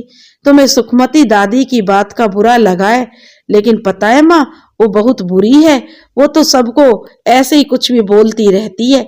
लो मेरे हाथों से खाना खा लो माँ, मुझे भूख नहीं है, संगीता ने फिर कहा। तो लेकिन मुन्ना ने निवाला तोड़ा, संगीता के मुंह में डाल दिया और बोला, चुपचाप खा लो नहीं तो मैं रूठ जाऊंगा। और संगीता ने नाश्ता खाना शुरू कर दिया। मुन्ने के हाथ से संगीता ने नाश्ता खा लिया। यह सब शिवनंदन सिंह पर्दे के पीछे से देख रहे थे। मुन्ना का संगीता के प्रति इतना गहरा प्रेम देखकर शिवनंदन सिंह की आंखें भर आईं। उन्होंने सोचा, यह तो इसकी सगी माँ भी नहीं है, फिर भी इन दोनों के बीच अटूट प्रेम है। काश ये माँ बेटे एक दूसरे से कभी अलग ना हो, लेकिन ये कैसे हो सकता है? संगीता को तो कभी ना कभी इस घर से जाना पड़ेगा और यह तो हमारे घर की सदस्य भी नहीं है। पता नहीं कौन है, और अगर कभी कोई इसको ढूंढते हुए यहाँ आ गया तो संगीता को वापस जाना ही पड़ेगा। फिर मुन्ने का क्या होगा? वह बेचारा तो माँ के लिए पहले से ही तरस रहा था, और अगर संगीता भी चली गई तो बेचारे का न जाने क्या हाल होगा। लेकिन अभी तो दोनों एक दूसरे को पाकर बहुत खुश थे। बाद की बात में देखा जाएगा। शिवनंदन खुद को दिलासा देकर जो बाहर आ गए, तभी मीठी दौड़ते हुए आई। मुन्ना मुन्ना कहाँ हो तुम? देखो मैं अपनी नानी के घर से वापस आ गई। मुन्ना भी मीठी की आवाज सुनकर बाहर आकर बोला, तुम आ गई मीठी? तो मीठी बोली, हाँ। मुन्ना बोला, मेरे साथ अंदर चलो, तुम्हें मैं कुछ दिखाता हूँ। मीठी ने पूछा, क्या हुआ मुन्ना, ऐसा क्या दिखाना चाहते हो? मीठी मुन्ना के पड़ोस की छोटी सी बच्ची थी। तो मुन्ना बोला, बस तुम अपनी आंखें बंद कर लो। तो वह बोली, अच्छा बाबा, लो कर ली बंद आंखें। और मुन्ना मीठी को संगीता के पास ले जाकर बोला, मीठी अब आंखें खोलो। मीठी ने जैसे ही आंखें खोली, संगीता को सामने देखकर हैरानी से बोली, मुन्ना ये कौन है? मुन्ना बोला, पहचानो तो भला ये कौन है? तो मीठी बोली, नहीं पहचाना मुन्ना, अब बताओ भी ये कौन है? तब मुन्ना बोला, अरे पगली, ये मेरी माँ है। पता है, नदी के किनारे पड़ी थी बेचारी, फिर वैद्य जी ने इलाज किया और ठीक होने पर मैं इन्हें अपने घर ले आया। है ना सुंदर मेरी माँ, और खाना भी बहुत अच्छा बनाती है। तो मीठी बोली, अच्छा ये तेरी माँ है? तो मीठी बोली, सच में बहुत सुंदर है। फिर मीठी बोली, मैं अपनी माँ को बता कर आती हूँ कि मुन्ना की माँ वापस आ गई है भगवान के घर से। और इतना कहकर मीठी वापस अपने घर चली गई। तभी शिवनंदन सिंह ने मुन्ना से कहा, बेटा, मीठी से क्यों कहा कि ये तुम्हारी माँ है? अब वह अपनी माँ से बता देगी, और महाराजिन काकी का उसकी माँ के साथ उठना बैठना है। पता नहीं क्या लगाई बुझाई करें, क्या क्या बोलेंगे तेरी माँ के बारे में। मुन्ना बोला, महाराजिन दादी सच में मेरी माँ को बुरी ही कहेगी। शिवनंदन सिंह बोले, पता नहीं बेटा, लेकिन सुखमती काकी हमसे गुस्सा होकर गई है, इसलिए कुछ कह पाना मुश्किल है। तब मुन्ना बोला, लेकिन बाबा अब क्या करेंगे? तो शिवनंदन सिंह कहने लगे, चिंता मत करो बेटा, जो होगा देखा जाएगा। मीठी अपने साथ अपनी माँ को संगीता से मिलाने के लिए लाई। देखो माँ देखो, यह रही मुन्ना की माँ।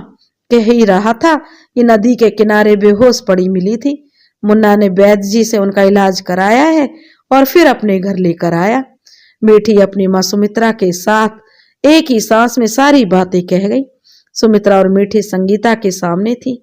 सुमित्रा बोली, सच में तुम मुन्ना की माँ हो? तब संगीता बोली, नहीं बहन, मैं तो एक अनाथ बेसहारा हूँ। मेरे माँ बाप तो बचपन में गुजर गए थे। मामा मामी ने सहारा दिया, फिर शादी हुई, पति फौज में थे, वो शहीद हो गए, और अब न मामा मामी रहे और न ससुराल में कोई है।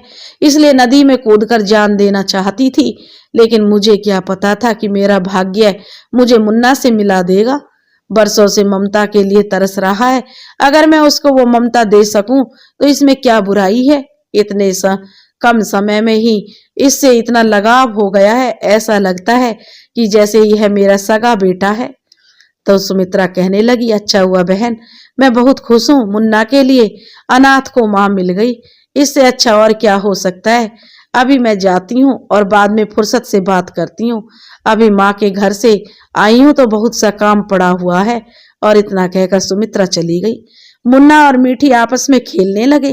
तभी गांव के 2-4 बुजुर्ग लोग शिवनंदन के घर आ पहुंचे और उनमें से एक ने आवाज लगाई, प्रधान जी, जरा बाहर तो आइए। आवाज सुनकर शिवनंदन ने बाहर आकर पूछा, अरे आप लोग, कहिए क्या बात है? उनमें से एक ने कहा कि बात तो क्या है, लेकिन वो आपसे संबंधित है। समझ नहीं आ रहा कहाँ से शुरू करूं और कैसे कहूं। आप हमारे गांव के शरीफ इंसानों में गिने जाते हैं, आपसे तो ऐसी उम्मीद बिल्कुल नहीं थी प्रधान जी। शिवनंदन सिंह बोले, ऐसा क्या हुआ? मैंने ऐसी कौन सी गलती कर दी जो कि मुझसे उम्मीद नहीं थी जो आप ऐसा कह रहे हैं? उनमें से फिर एक ने कहा कि आपकी महाराजन सुखमती ने गांव भर में खबर फैला दी है कि पता नहीं आपके घर में कौन लड़की रह रही है और आप उसे मुन्ना की माँ कह रहे हैं। बिना ब्याह के किसी भी लड़की को अपने घर में रखना उचित नहीं है और आप जैसे सामान्य व्यक्ति को यह शोभा भी नहीं देता।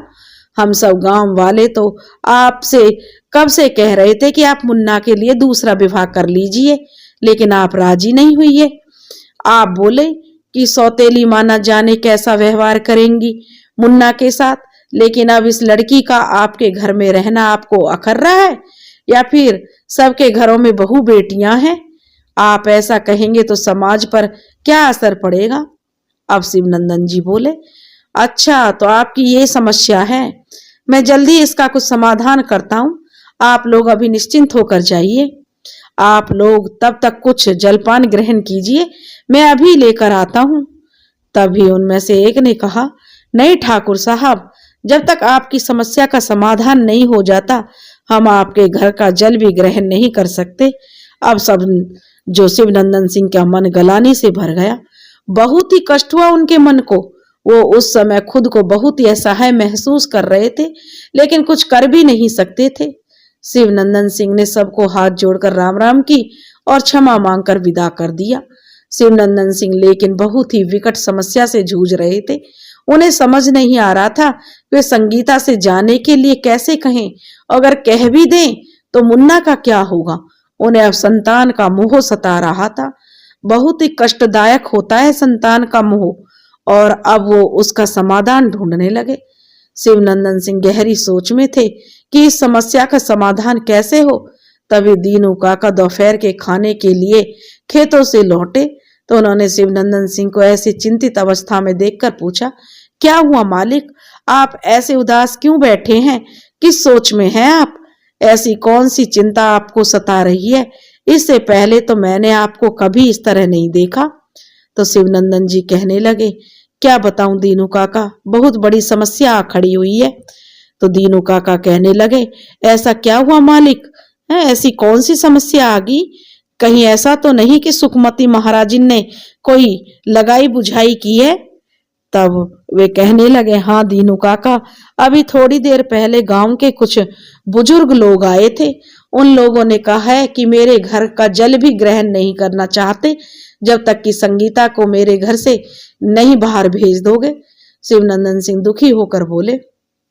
तो दीनू काका कहने लगे, दुनिया का क्या है मालिक, अपने स्वार्थ के लिए लोग कुछ भी बोलते हैं, आप चिंता मत कीजिए, बस यह बताइए उन लोगों की बातें कहीं संगीता बिटिया ने तो नहीं सुनी।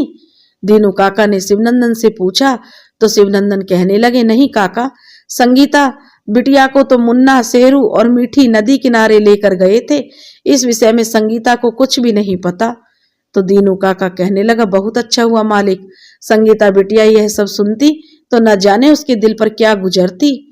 तब वह कहने लगे, तभी संगीता के साथ मुन्ना शेरू और मीठी नदी किनारे से वापस आ गए। घर में फिर चहल पहल मच गई। तभी दीनू काका बोले, बिटिया खाना बन गया क्या। तो संगीता बोली, हाँ काका, मैं सब तैयार करके गई थी, अभी सबके लिए परोसती हूँ। तभी संगीता ने कहा, चलो बच्चों, हाथ मुंह धोकर खाना खाओ। मीठी बोली, लेकिन मुन्ना की माँ, मैं घर जाऊंगी, बहुत देर हो गई है, मेरी माँ इंतजार कर रही होगी। तभी मीठी की माँ सुमित्रा मीठी को बुलाने आ गई और सुमित्रा बोली, चलो सुमित्रा बहन, तुम भी खाना खा लो, संगीता ने कहा। तो सुमित्रा बोली, नहीं बहन, फिर कभी, अभी तो मैं मीठी को लेने आई थी। लेकिन बहन, कल शाम को तुमने बातों बातों में बताया था तुम्हें दही वाली तली मिर्च बहुत पसंद है, लेकिन तुम्हें बनाना नहीं आता। आज मैंने बनाई है, जरा चख लेती तो मुझे अच्छा लगता, संगीता कहने लगी। तो सुमित्रा ने पूछा, और क्या क्या बनाया है तुमने। तो वह कहने लगी, ज्यादा नहीं, काली दाल, हरी धनिया की चटनी, आलू का भरता, तली मिर्च और बाजरे की रोटी के साथ में छाछ, संगीता ने जवाब दिया। तो सुमित्रा बोली, क्या बहन, इतना कुछ बना लिया और कह रही हो कुछ ज्यादा नहीं, ऐसा करो मुझे दही वाली तली मिर्च दे दो, बाद में फिर कभी तुम्हारे हाथों का खाना चखूंगी। सुमित्रा बोली, ठीक है। सुमित्रा ने कहा तो संगीता बोली, ठीक है, मैं अभी लेकर आई। और संगीता अंदर से तली मिर्च लाकर सुमित्रा को दे दी। सुमित्रा तली मिर्च लेकर मीठी के साथ घर चली गई। सबने दोपहर का खाना खाया और फिर सब अपने अपने काम में लग गए। शाम होने को थी। रधिया शाम के बर्तन मांजने को आ चुकी थी। दीनू काका जानवरों को दाना पानी डाल रहे थे। तभी सामने सुमित्रा के घर से सुखमती महाराजिन आई और आते ही सुमित्रा से बोली, कैसी हो सुमित्रा बहू, कब लौटी पीहर से? सुमित्रा बोली, ठीक हूँ काकी, अभी कल सुबह ही तो लौटी हूँ। तो सुखमती बोली, आ तो गई हो, लेकिन कुछ पता है अपने पड़ोसियों के बारे में? तो सुमित्रा बोली, क्या हुआ काकी, सब ठीक तो है। बेचारे मुन्ना को माँ मिल गई, कब से ममता के लिए तरस रहा था बेचारा, अब देखो वो कितना खुश है। और संगीता भी तो इस पे अपनी जान न्यौछावर करती है, किसी की नजर न लगे माँ बेटे के प्यार को। सुखमती कहने लगी, अरे काहे का माँ बेटे का प्यार, प्रधान जी की नजरों में खोट आ गया है। तुमने देखा नहीं बहू, ठाकुर साहब की उम्र में से जो है लड़की कितनी छोटी है, 10 साल का फर्क होगा दोनों की उम्र में। जवान लड़की देखी नहीं कि अपनी सारी मान मर्यादा भूल गए। तुम्हारी भी तो बेटी है, उस घर में जाती है, कल को उसके ऊपर इन बातों का फर्क पड़ेगा।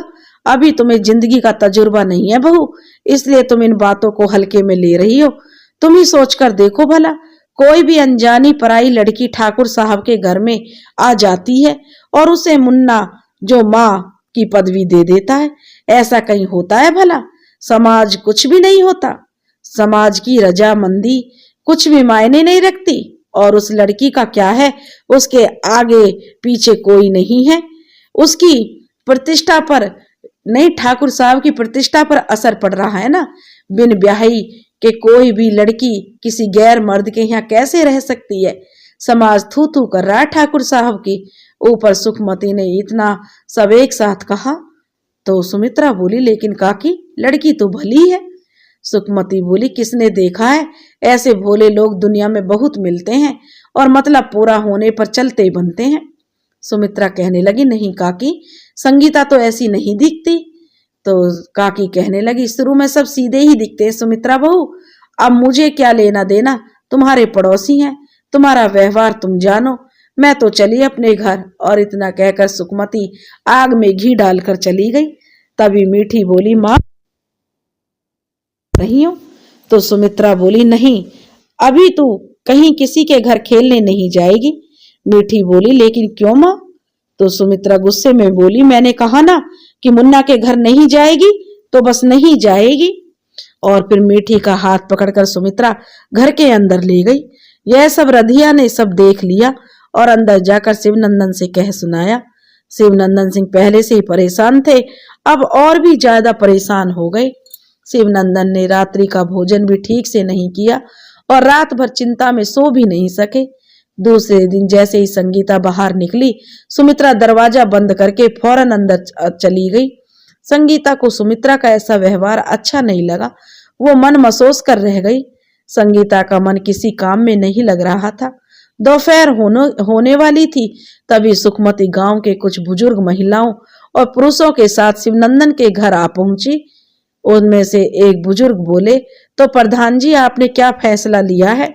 शिवनंदन जी बोले, मुन्ना बहुत ही स्नेह रखता है उस लड़की से, उसे माँ मानता है और वो भी पूरी तरह ममता उस पर लुटाती है।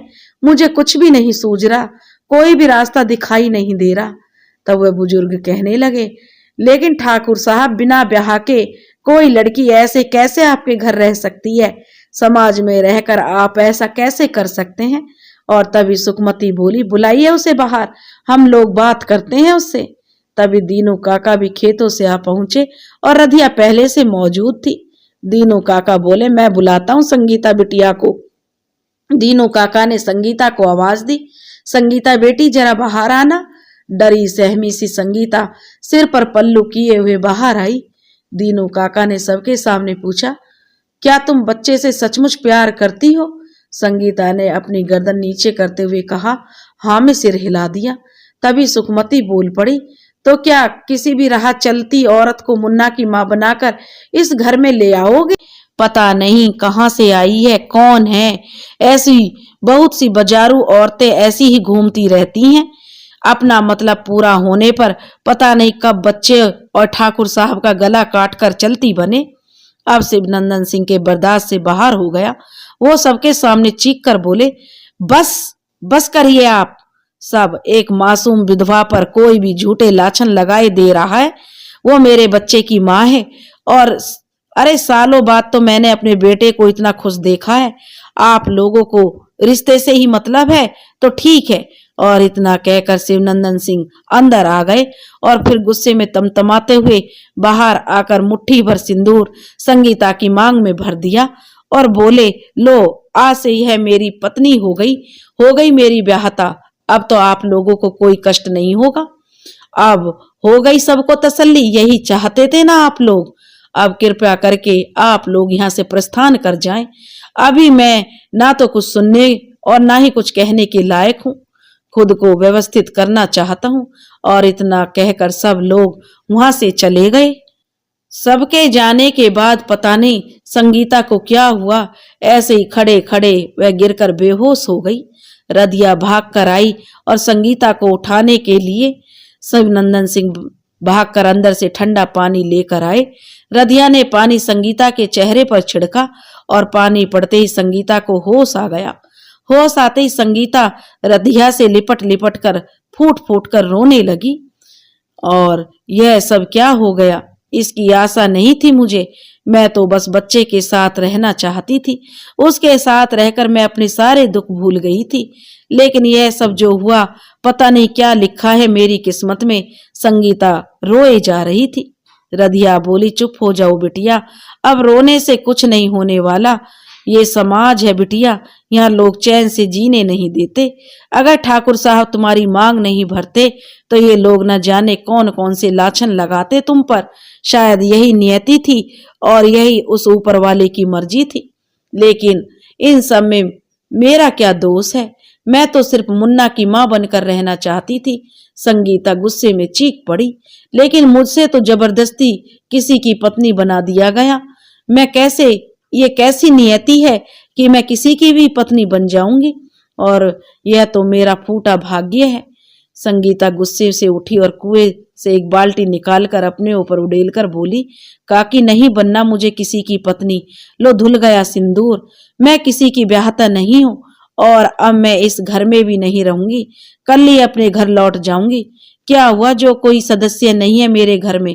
कम से कम घर तो है, वहां कम से कम कोई मुझ पर लाछन तो नहीं लगाएगा। काकी बोली, बिटिया चलो पहले तुम अंदर चलकर अपने कपड़े बदल लो। अभी तुम्हारा मन अच्छा नहीं है, अभी तुम गुस्से में हो इसलिए ऐसा कह रही हो। बाद में ठंडे दिमाग से सोचना। शाम का समय है, धीरे धीरे अंधेरा भी गहरा रहा था। लेकिन शिवनंदन सिंह के घर में रोज की तरह चहल पहल नहीं थी। आज तो ना अभी तक घर की रोशनी हुई थी और ना ही रसोई में चूल्हा जला था। दीनू काका भी अपना काम कर रहे हैं। उधर मुन्ना बार बार संगीता से कह रहा है, क्या हुआ माँ, आज तुम बोल क्यों नहीं रही हो और इस तरह से अंधेरे में क्यों बैठी हो? चलो ना, मुझे भूख लगी है, खाना बना दो। मुन्ने की बात सुनकर शिवनंदन जी बोले, बेटा मुन्ना इधर तो आना। तो वह कहने लगा, क्या हुआ बाबा, आपने मुझे क्यों बुलाया? तो शिवनंदन जी कहने लगे, कुछ नहीं बेटा, आज तुम मेरे पास रहो। आज तुम्हारी माँ की तबीयत ठीक नहीं है, ना तो उसे आराम करने दो और खाना मैं बनाए देता हूँ। तो मुन्ना बोला, ठीक है बाबा, मुझे पता नहीं था आज माँ की तबीयत ठीक नहीं है, अब मैं उसे परेशान नहीं करूंगा। तब शिवनंदन सिंह ने मुन्ना से पूछा, ठीक है मेरा प्यारा मुन्ना, अच्छा बोल तो क्या खाना बनाऊं तेरे लिए? तो मुन्ना बोला, कुछ भी बना लो बाबा, मैं सब खा लूंगा। तो शिवनंदन बोले, ठीक है तू अब यहीं बैठ जा, बाहर दीनू काका के पास खेल, लेकिन माँ के पास मत जाना। तो मुन्ना बाहर कहीं चला गया और कहने लगा, ठीक है मैं बाहर जाकर शेरू के साथ हूँ, और बाड़े में खेलने लगा। शिवनंदन जी ने खाना बनाकर दीनू काका को परोस दिया और मुन्ना को भी दे दिया। मुन्ना के खाना खा लेने के बाद बोले, लो मुन्ना अपनी माँ को भी खाना खिलाया। तो मुन्ना बोला, ठीक है बाबा। और इतना कहकर मुन्ना थाली लेकर संगीता के पास पहुंचा और बोला, लो माँ खाना खा लो। तो संगीता कहने लगी, नहीं बेटा मुझे भूख नहीं है, तू थाली ले जा। तो मुन्ना बोला, ठीक है। और इतना कहकर मुन्ना थाली लेकर शिवनंदन के पास चला आया। शिवनंदन बोले, मुन्ना तू दीनू काका के पास जा, मैं तेरी माँ को खाना खिलाकर आता हूँ। और शिवनंदन थाली लेकर संगीता के पास पहुंचे और कहने लगे, माफ कीजिए, जो हुआ वो होना नहीं चाहिए था। वो सब क्रोधवश हुआ। मुझे पता है कि आज आपको मेरी वजह से बहुत कष्ट हुआ, लेकिन कृपया करके उसका गुस्सा आप खाने पर ना उतारें। संगीता क्रोध से तमतमाते हुए बोली, यह आपने जानबूझकर किया है। आपके मन में बात आई थी कैसे भी, यह बात आपके मन में आई भी कैसे? मैं आपसे विवाह कर सकती हूँ। मैं किसी की विधवा हूं तो इसका मतलब यह नहीं कि कोई भी मुझ पर हक जताकर अपनी ब्याहता बना लेगा। मैं अपने पति से अब तक भी बहुत प्यार करती हूँ और हमेशा उन्हीं से करती रहूंगी। और मैं कल ही आपका घर छोड़कर चली जाऊंगी। नहीं चाहिए आपकी खैरात। आपके घर में सर छुपाने की इतनी बड़ी कीमत मांग ली आपने। लज्जा नहीं आई आपको किसी विधवा की मजबूरी का फायदा उठाते हुए? कुछ तो रहम किया होता। यूं ही सबके सामने मेरी मांग में सिंदूर भर दिया। क्या जवाब दूंगी मैं अपनी अंतरात्मा को? मुझे खुद से घृणा हो रही है। और ये खाना लेकर आप कौन सी सांत्वना देने आए हैं मुझे? जो आपको करना था वो तो आपने कर ही दिया। अभी इसी वक्त मेरे सामने से चले जाइए। मैं अभी अपने आपे में नहीं हूँ। और शिवनंदन सिंह थाली लेकर वापस आ गए। उनकी आंखें भी भर आई थी। शायद 2 बूंद आंसू भी टपक गए, जो उन्होंने फौरन पोंछ लिए ताकि कोई देख ना ले।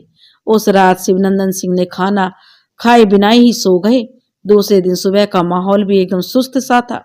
रदिया ने अपना काम कर दिया और बोली, बिटिया हम जा रहे हैं। संगीता बोली, काकी मैं भी आज यहाँ से चली जाऊंगी। रदिया बोली, बिटिया एक बात कहें, अब तुम्हारा इस बच्चे के सिवा कोई नहीं है। वहां जाकर भी तुम क्या करोगी? पता है अकेली औरत को यह समाज जीने नहीं देता। पता है बिटिया, हमने अपनी जिंदगी अकेले कैसे गुजारी है, यह हम ही जानते हैं। एक विधवा का कोई नहीं होता। और फिर तुम दिल से चाहे मानो, लेकिन समाज के सामने तुम ठाकुर साहब की ब्याहता हो। दिल से चाहे तुम मानो या ना मानो, चांद सा बेटा मिला है तुम्हें। और ठाकुर साहब भी दिल के बहुत अच्छे हैं। पूरा गांव उनकी इज्जत करता है। बस हमारे मन में जो बात थी हमने कह दी। आगे तुम्हारी मर्जी। अब तुम्हें जो करना है करो, यह तुम जानो। और वह चली जाओगी तो ठीक है, और अगर नहीं जाओगी तो किसी अनाथ बच्चे की जिंदगी संवर जाएगी। अच्छा, इतना कहकर रदिया वहां से चली गई। रदिया की बातें सुनकर संगीता सोच में पड़ गई। क्या फैसला ले? संगीता सोच विचार में थी कि यहाँ से जाए या नहीं। तभी मुन्ना भागते हुए आया और बोला, माँ क्या तुम मुझे छोड़कर जा रही हो? तो संगीता बोली, नहीं मेरे मुन्ने, तुम्हें छोड़कर भला मैं कैसे जा सकती हूँ?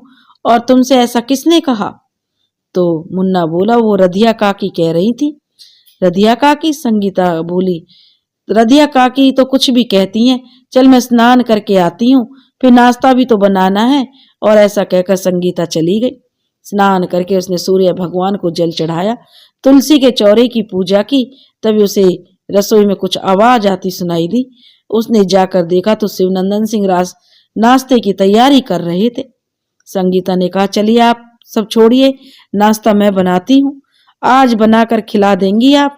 शिवनंदन ने कहा, कल से तो मुझे ही बनाना है, इसलिए आदत डाल रहा हूँ, क्योंकि आज तो आप चली जाएंगी। तब संगीता कहने लगी, मैं कहीं नहीं जा रही हूँ अपने मुन्ने को छोड़कर, चलिए आप छोड़िए। और शिवनंदन सिंह सब कुछ छोड़कर चेहरे पर हल्की सी मुस्कान लेकर बाहर चले गए। आज घर में थोड़ी रौनक थी, क्योंकि सबके चेहरे पर मुस्कान थी। दोपहर होने को थी, तभी सुमित्रा कुछ सामान लेकर संगीता के पास आई और कहने लगी, संगीता बहन मैं तुमसे कुछ कहने आई थी और कुछ देने। तो संगीता ने कहा, हाँ बहन बोलो, क्या बात है? तो सुमित्रा ने पूछा, सुबह माता के मंदिर गई थी, वहां से ये लाल चूड़ियां सिंदूर लाई हूँ, लाओ तुम्हारी मांग में डाल दूं, और ये लाल चूड़ियां तुम्हारी कलाइयों में पहना देती हूँ, ताकि अब से कोई तुम पर उंगली ना उठा पाए। सुमित्रा ने संगीता से कहा। तो संगीता कहने लगी, लेकिन बहन यह सब मेरे लिए क्यों? अभी कल के सदमे से मैं उबर नहीं पाई हूँ और आज तुम ये सब लेकर आ गई हो। संगीता ने दुखी होकर सुमित्रा से कहा। तो सुमित्रा कहने लगी, लेकिन बहन यह सब करने से अगर तुम पर लोग उंगली उठाना बंद कर देते हैं तो क्या बुराई है? यह सब करने से समाज का मुंह बंद होता है तो क्या बुरा है? तो सुमित्रा ने कहा। तो संगीता कहने लगी, और सुमित्रा ने जो संगीता की मांग में सिंदूर भरकर कलाइयों में लाल चूड़ियां पहनाकर चली गई। संगीता फौरन भागकर अंदर गई और आईने में खुद को देखने लगी। उसे आज फिर से अपनी मांग में सिंदूर भरा देखकर, कलाइयों में चूड़ियां देखकर अच्छा लगा। तभी दोपहर का खाना खाने दीनू काका आ पहुंचे। उन्होंने संगीता को इस रूप में देखकर कहा, अच्छी लग रही हो बिटिया, भगवान तुम्हें हमेशा खुश रखे। और संगीता अपनी पलकें नीचे करके लजाते हुए बोली, काका अभी खाना लेकर आती हूँ। दीनू काका भी मन ही मन मुस्कुराते हुए बोले, बिटिया तुम्हारे लिए यही सही है और यहाँ तुम हमेशा खुश रहोगी। काश तुम्हारे मन में मालिक के लिए भी प्रेम पनप जाए। संगीता ने सबके लिए खाना परोसकर सबको बुलाया। शिवनंदन सिंह खाना खाने रसोई में पहुंचे और संगीता का ऐसा रूप देखकर अंदर ही अंदर प्रसन्न हो गए। शाम को रदिया बर्तन मांजने आई।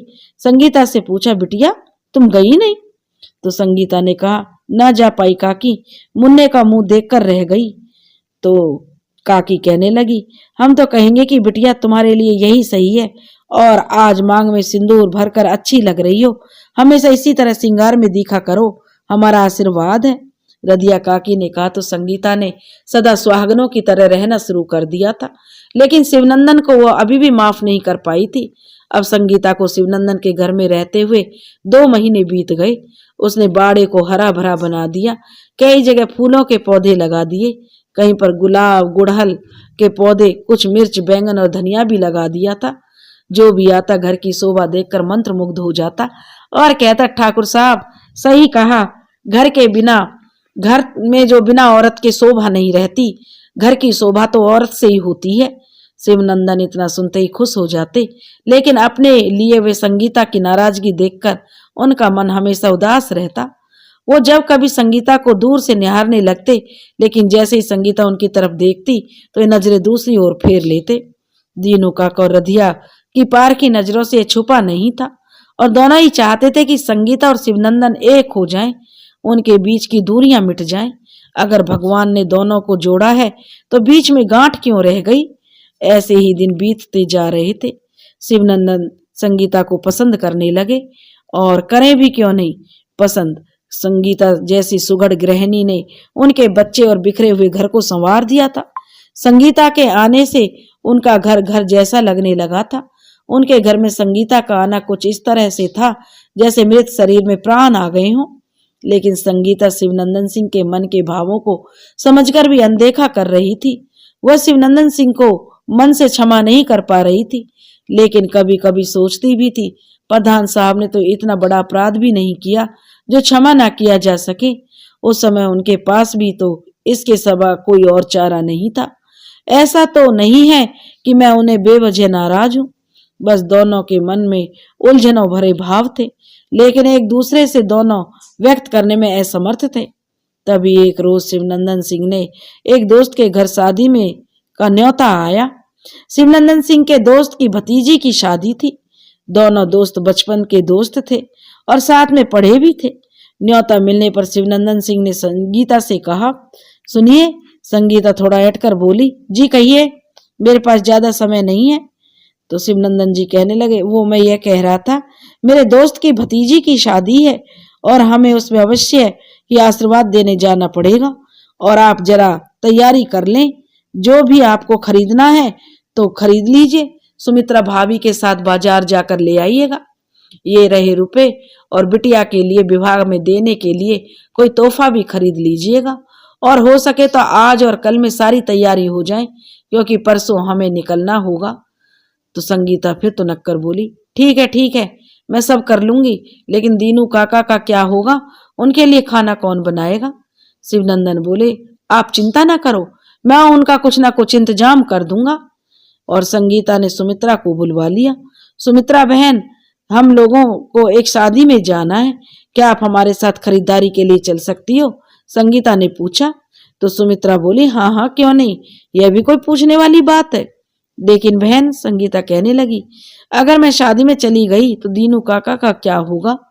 तो सुमित्रा बोली, बस इतनी सी बात, वो सब मैं देख लूंगी, तुम चिंता मत करो, जाने की तैयारी करो।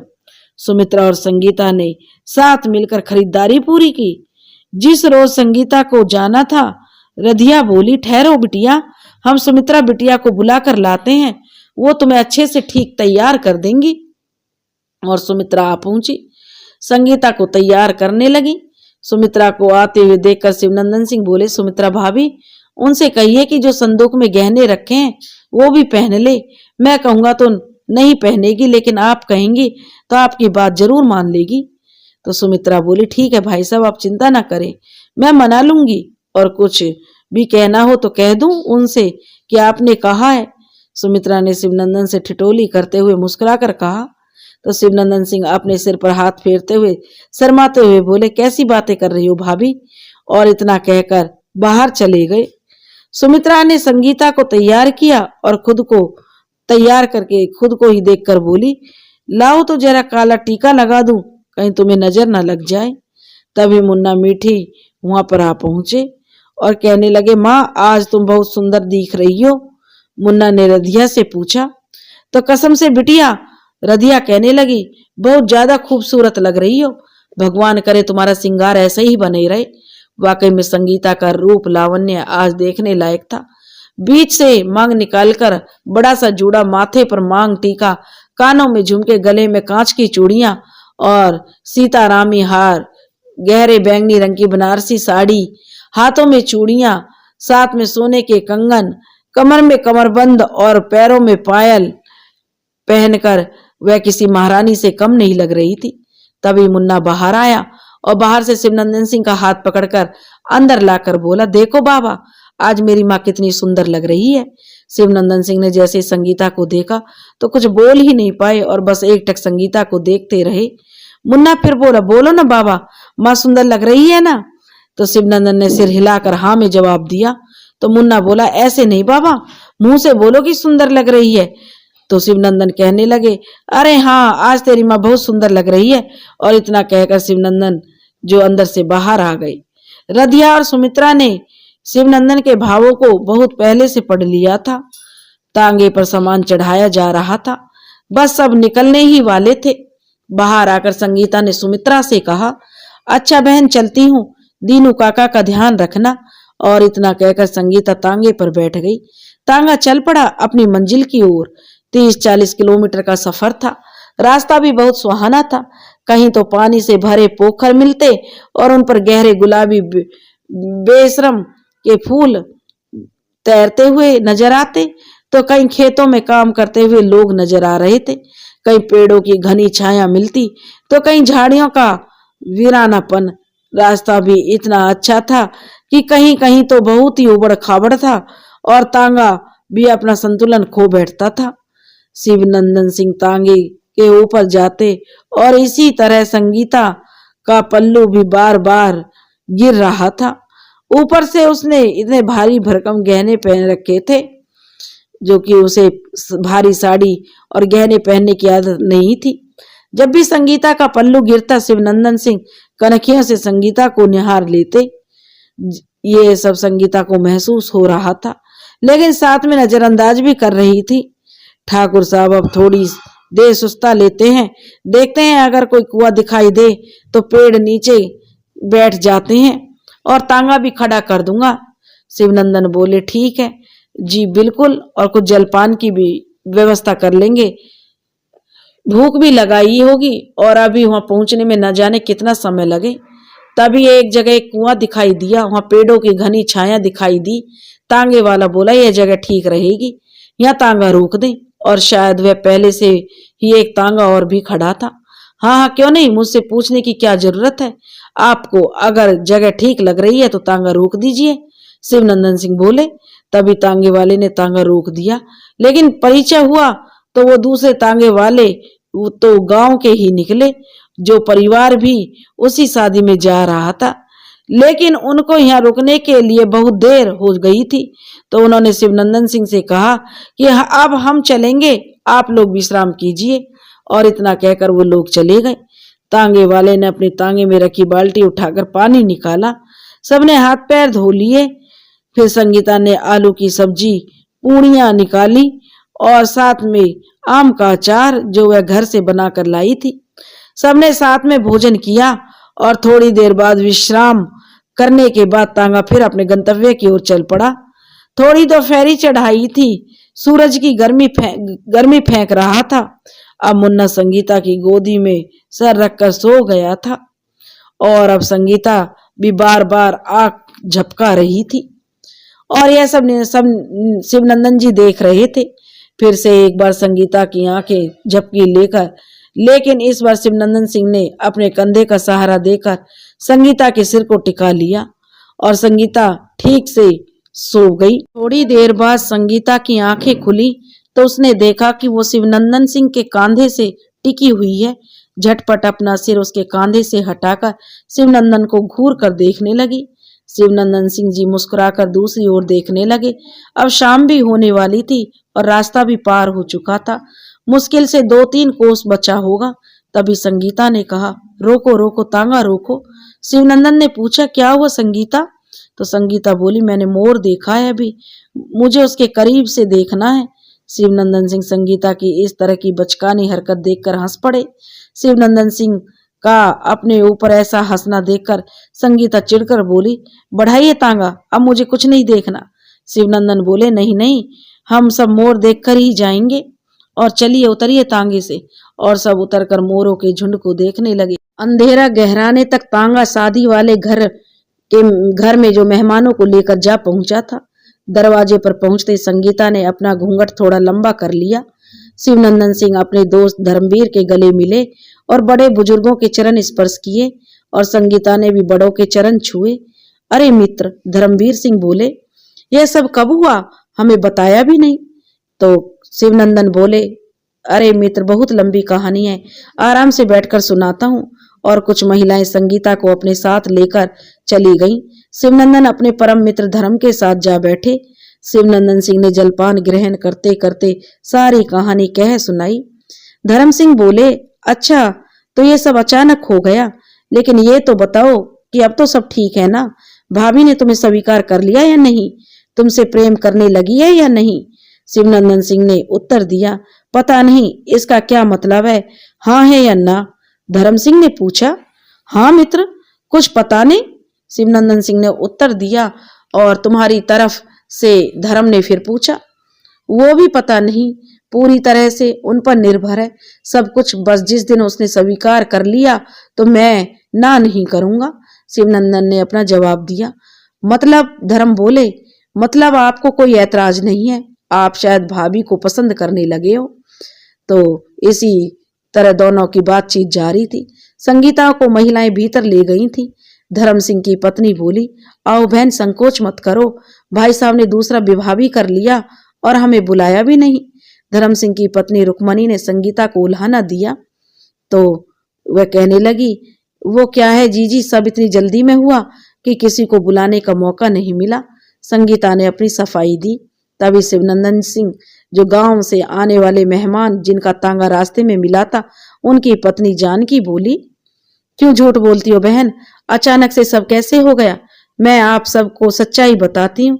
हुआ यूं कि नदी के किनारे बेहोशी में मुन्ना को मिली थी और मुन्ना इन्हें अपनी माँ समझकर घर ले आया। जब गांव के बड़े बुजुर्गों ने प्रधान जी पर उंगली उठाना शुरू कर दिया तो एक दिन प्रधान जी ने गुस्से में आकर इनकी मांग भर दी। मर्दों का क्या है, और फिर अपने से 8-10 साल छोटी पत्नी मिले तो कोई भी मर्द शादी करने को राजी हो जाएगा। तभी रुक्मणी बोली, कैसी बातें कर रही हो बहन, बिना बात के किसी के बारे में ऐसे नहीं बोलते। जो भी हो गया अब तो भाई साहब की ब्याहता ही है ना। जानकी बोली, कोई किसी की मजबूरी में ब्याहता बनता है और कोई मजबूरी में ब्याहता बनता है। तो अब ये तो वही जाने कि वह इनकी मजबूरी थी या उनकी मजबूरी। ये तो ये दोनों ही जान सकते हैं। तभी वह कहने लगी, रहने दीजिए जानकी बहन, यह सब बिटिया को आशीर्वाद देने आए हैं, शादी अच्छे से निपट जाए बस। रुक्मणी ने कहा तो कहने लगी, अरे भाई, मुझे क्या लेना देना दुनियादारी से, वो तो मैं गलत को गलत और सही को सही कह रही थी। और इतना कहकर जानकी वहां से चली गई। खड़े खड़े संगीता की बड़ी बड़ी आंखों से आंसू टपकने लगे। रुक्मणी बोली, चलो हटाओ बहन, तुम भी क्या अपना मन खराब कर रही हो, लोग तो कुछ भी कहते रहते हैं। चलो अपना मुंह धोकर कपड़े बदल लो, बहुत भारी साड़ी पहन रखी है, इससे काम भी नहीं करते बनेगा। जब कल बारात का समय होगा तब फिर से पहनकर अच्छे से तैयार हो जाना। और इतना सुंदर चेहरा उदास अच्छा नहीं लगता, जरा मुस्कुराओ तो। और रुक्मणी की बात सुनकर संगीता मुस्कुरा दी और कपड़े बदलकर कामकाज में लग गई। उस दिन सारे नेकचार निपटाने के बाद रात्रि का भोजन शुरू हुआ। खाने में चने की दाल, कढ़ी की पकौड़ी और चने का साग, कद्दू की सब्जी, भरी हुई मिर्च का अचार, बूंदी के लड्डू, चावल और रोटी थे। पहले पुरुष और फिर महिलाओं की पंगत लगी। खाने में के बाद सब फुर्सत में थे, तभी रुक्मणी संगीता से बोली, चलो बहन, बन्नी के मेहंदी तो लगा दो। संगीता खुश होकर बोली, हाँ हाँ क्यों नहीं। तभी रुक्मणी की जेठानी वहां आकर बोली, कैसी बातें कर रही हो रुक्मणी, पता है यह पहले विधवा थी और दूसरी शादी में ना पंडित था और ना फेरे हुए। ये कैसी शादी और कैसी ब्याह था, इसके हाथों से मेरी बेटी को मेहंदी लगवाओगी तुम? मुझे इनके गांव की जानकी देवी ने सब बता दिया है। रुक्मणी बोली, यह सब बीती बातें हैं जीजी। नहीं, उसकी जेठानी बोली, मैं यह सब नहीं जानती हूँ रुक्मणी। यह सब सुनकर तब तक मुन्ना शिवनंदन सिंह को अंदर लाकर बोला, बाबा, इन काकी ने माँ के बारे में कुछ उल्टा सीधा कहा है। माँ की आंखों में आंसू निकल पड़े। तभी रुक्मणी की जेठानी बोली, क्या गलत कहा मैंने पंडित? ना फेरे और ना बराती और ना घराती, कैसी शादी? तब तक धर्म सिंह भी वहां आ पहुंचे और कहने लगे, क्षमा करे मित्र, मैं यहाँ अब एक क्षण भी नहीं रुक सकता। शिवनंदन सिंह बोले तो वो कहने लगे, क्यों मित्र? धर्म सिंह ने जवाब दिया। तो शिवनंदन ने पूछा, जहां मेरी पत्नी का अपमान हो वहां मैं कैसे रुक सकता हूँ? मैं अभी इसी समय अपने परिवार सहित यहाँ से जा रहा हूँ। क्षमा करना मित्र, आप जब भी कहेंगे मैं आपके हर कार्य के लिए हमेशा तत्पर रहूंगा। अभी आज्ञा दीजिए। उन्होंने संगीता से अंदर से सामान लाने को कहा और उसी समय धर्म सिंह के साथ हाथ जोड़कर माफी मांगी और तांगे पर जाकर परिवार सहित जा बैठे। यह देखकर संगीता के मन में शिवनंदन के प्रति प्रेम के बीज अंकुर का रूप लेने लगे। धर्म सिंह का घर गुस्से में छोड़ तो दिया, लेकिन रात का समय और इतना लंबा सफर, ज्यों का त्यों गांव तांगा गांव छोड़ता जा रहा था तो डर भी बढ़ता जा रहा था। डर सभी रहे थे, लेकिन एक दूसरे से व्यक्त नहीं कर रहे थे।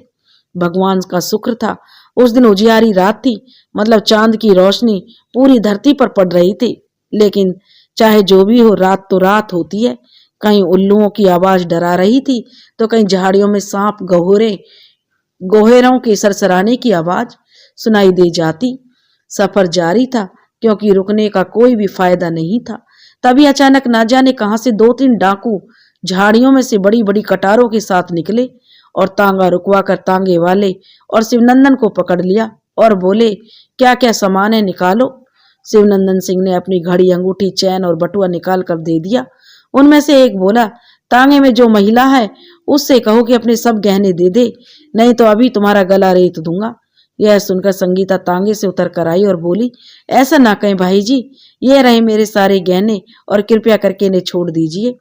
डाकू बोला, तुमने हमें भाई कहा है? बहन, बिना गाली के हमसे कोई बात नहीं करता। तुम चिंता मत करो, हमें तुम्हारा कुछ नहीं चाहिए। हम तुम्हें कोई भी नुकसान नहीं पहुंचाएंगे और हम में से कोई एक तुम लोगों को तुम्हारे गांव तक छोड़ कर आएगा, क्योंकि आगे भी और डाकू मिल सकते हैं। और ऐसा ही हुआ। आधी रात तक सब घर पहुंच गए। संगीता ने शिवनंदन सिंह से पूछा, ऐसा भी क्या गुस्सा कि आधी रात कोई शादी का घर छोड़ दिया था? क्या कारण था? किसी का दिल जीतना था तो अभी तक नहीं जीत पाए? किसी को मुन्ने की माँ कहने का हक पाना है? तो शिवनंदन सिंह बोले। यह सुनकर संगीता शर्मा गई। फिर शिवनंदन सिंह ने पूछा, आप भी तो अपनी जान जोखिम में डालकर तांगे से उतर पड़ी? तो वह कहने लगी, संगीता, हाँ, मुझे भी तो किसी का दिल जीतना था ताकि मैं भी किसी को मुन्ने के बाबा कह सकूं। तो बनोगी मेरे मुन्ने की माँ, क्योंकि करोगी एक बार सबके सामने मुझसे विवाह? शिवनंदन सिंह ने संगीता से पूछा और संगीता शर्माते हुए शिवनंदन सिंह के गले लग गई। आज दोनों दिल से एक दूसरे के हो गए और मुन्ना को सदा के लिए माँ का प्यार मिल गया। दोस्तों, अगर आपको हमारी कहानी पसंद आई हो तो प्लीज हमारे चैनल को लाइक करें, सब्सक्राइब करें और शेयर करें। राधे राधे।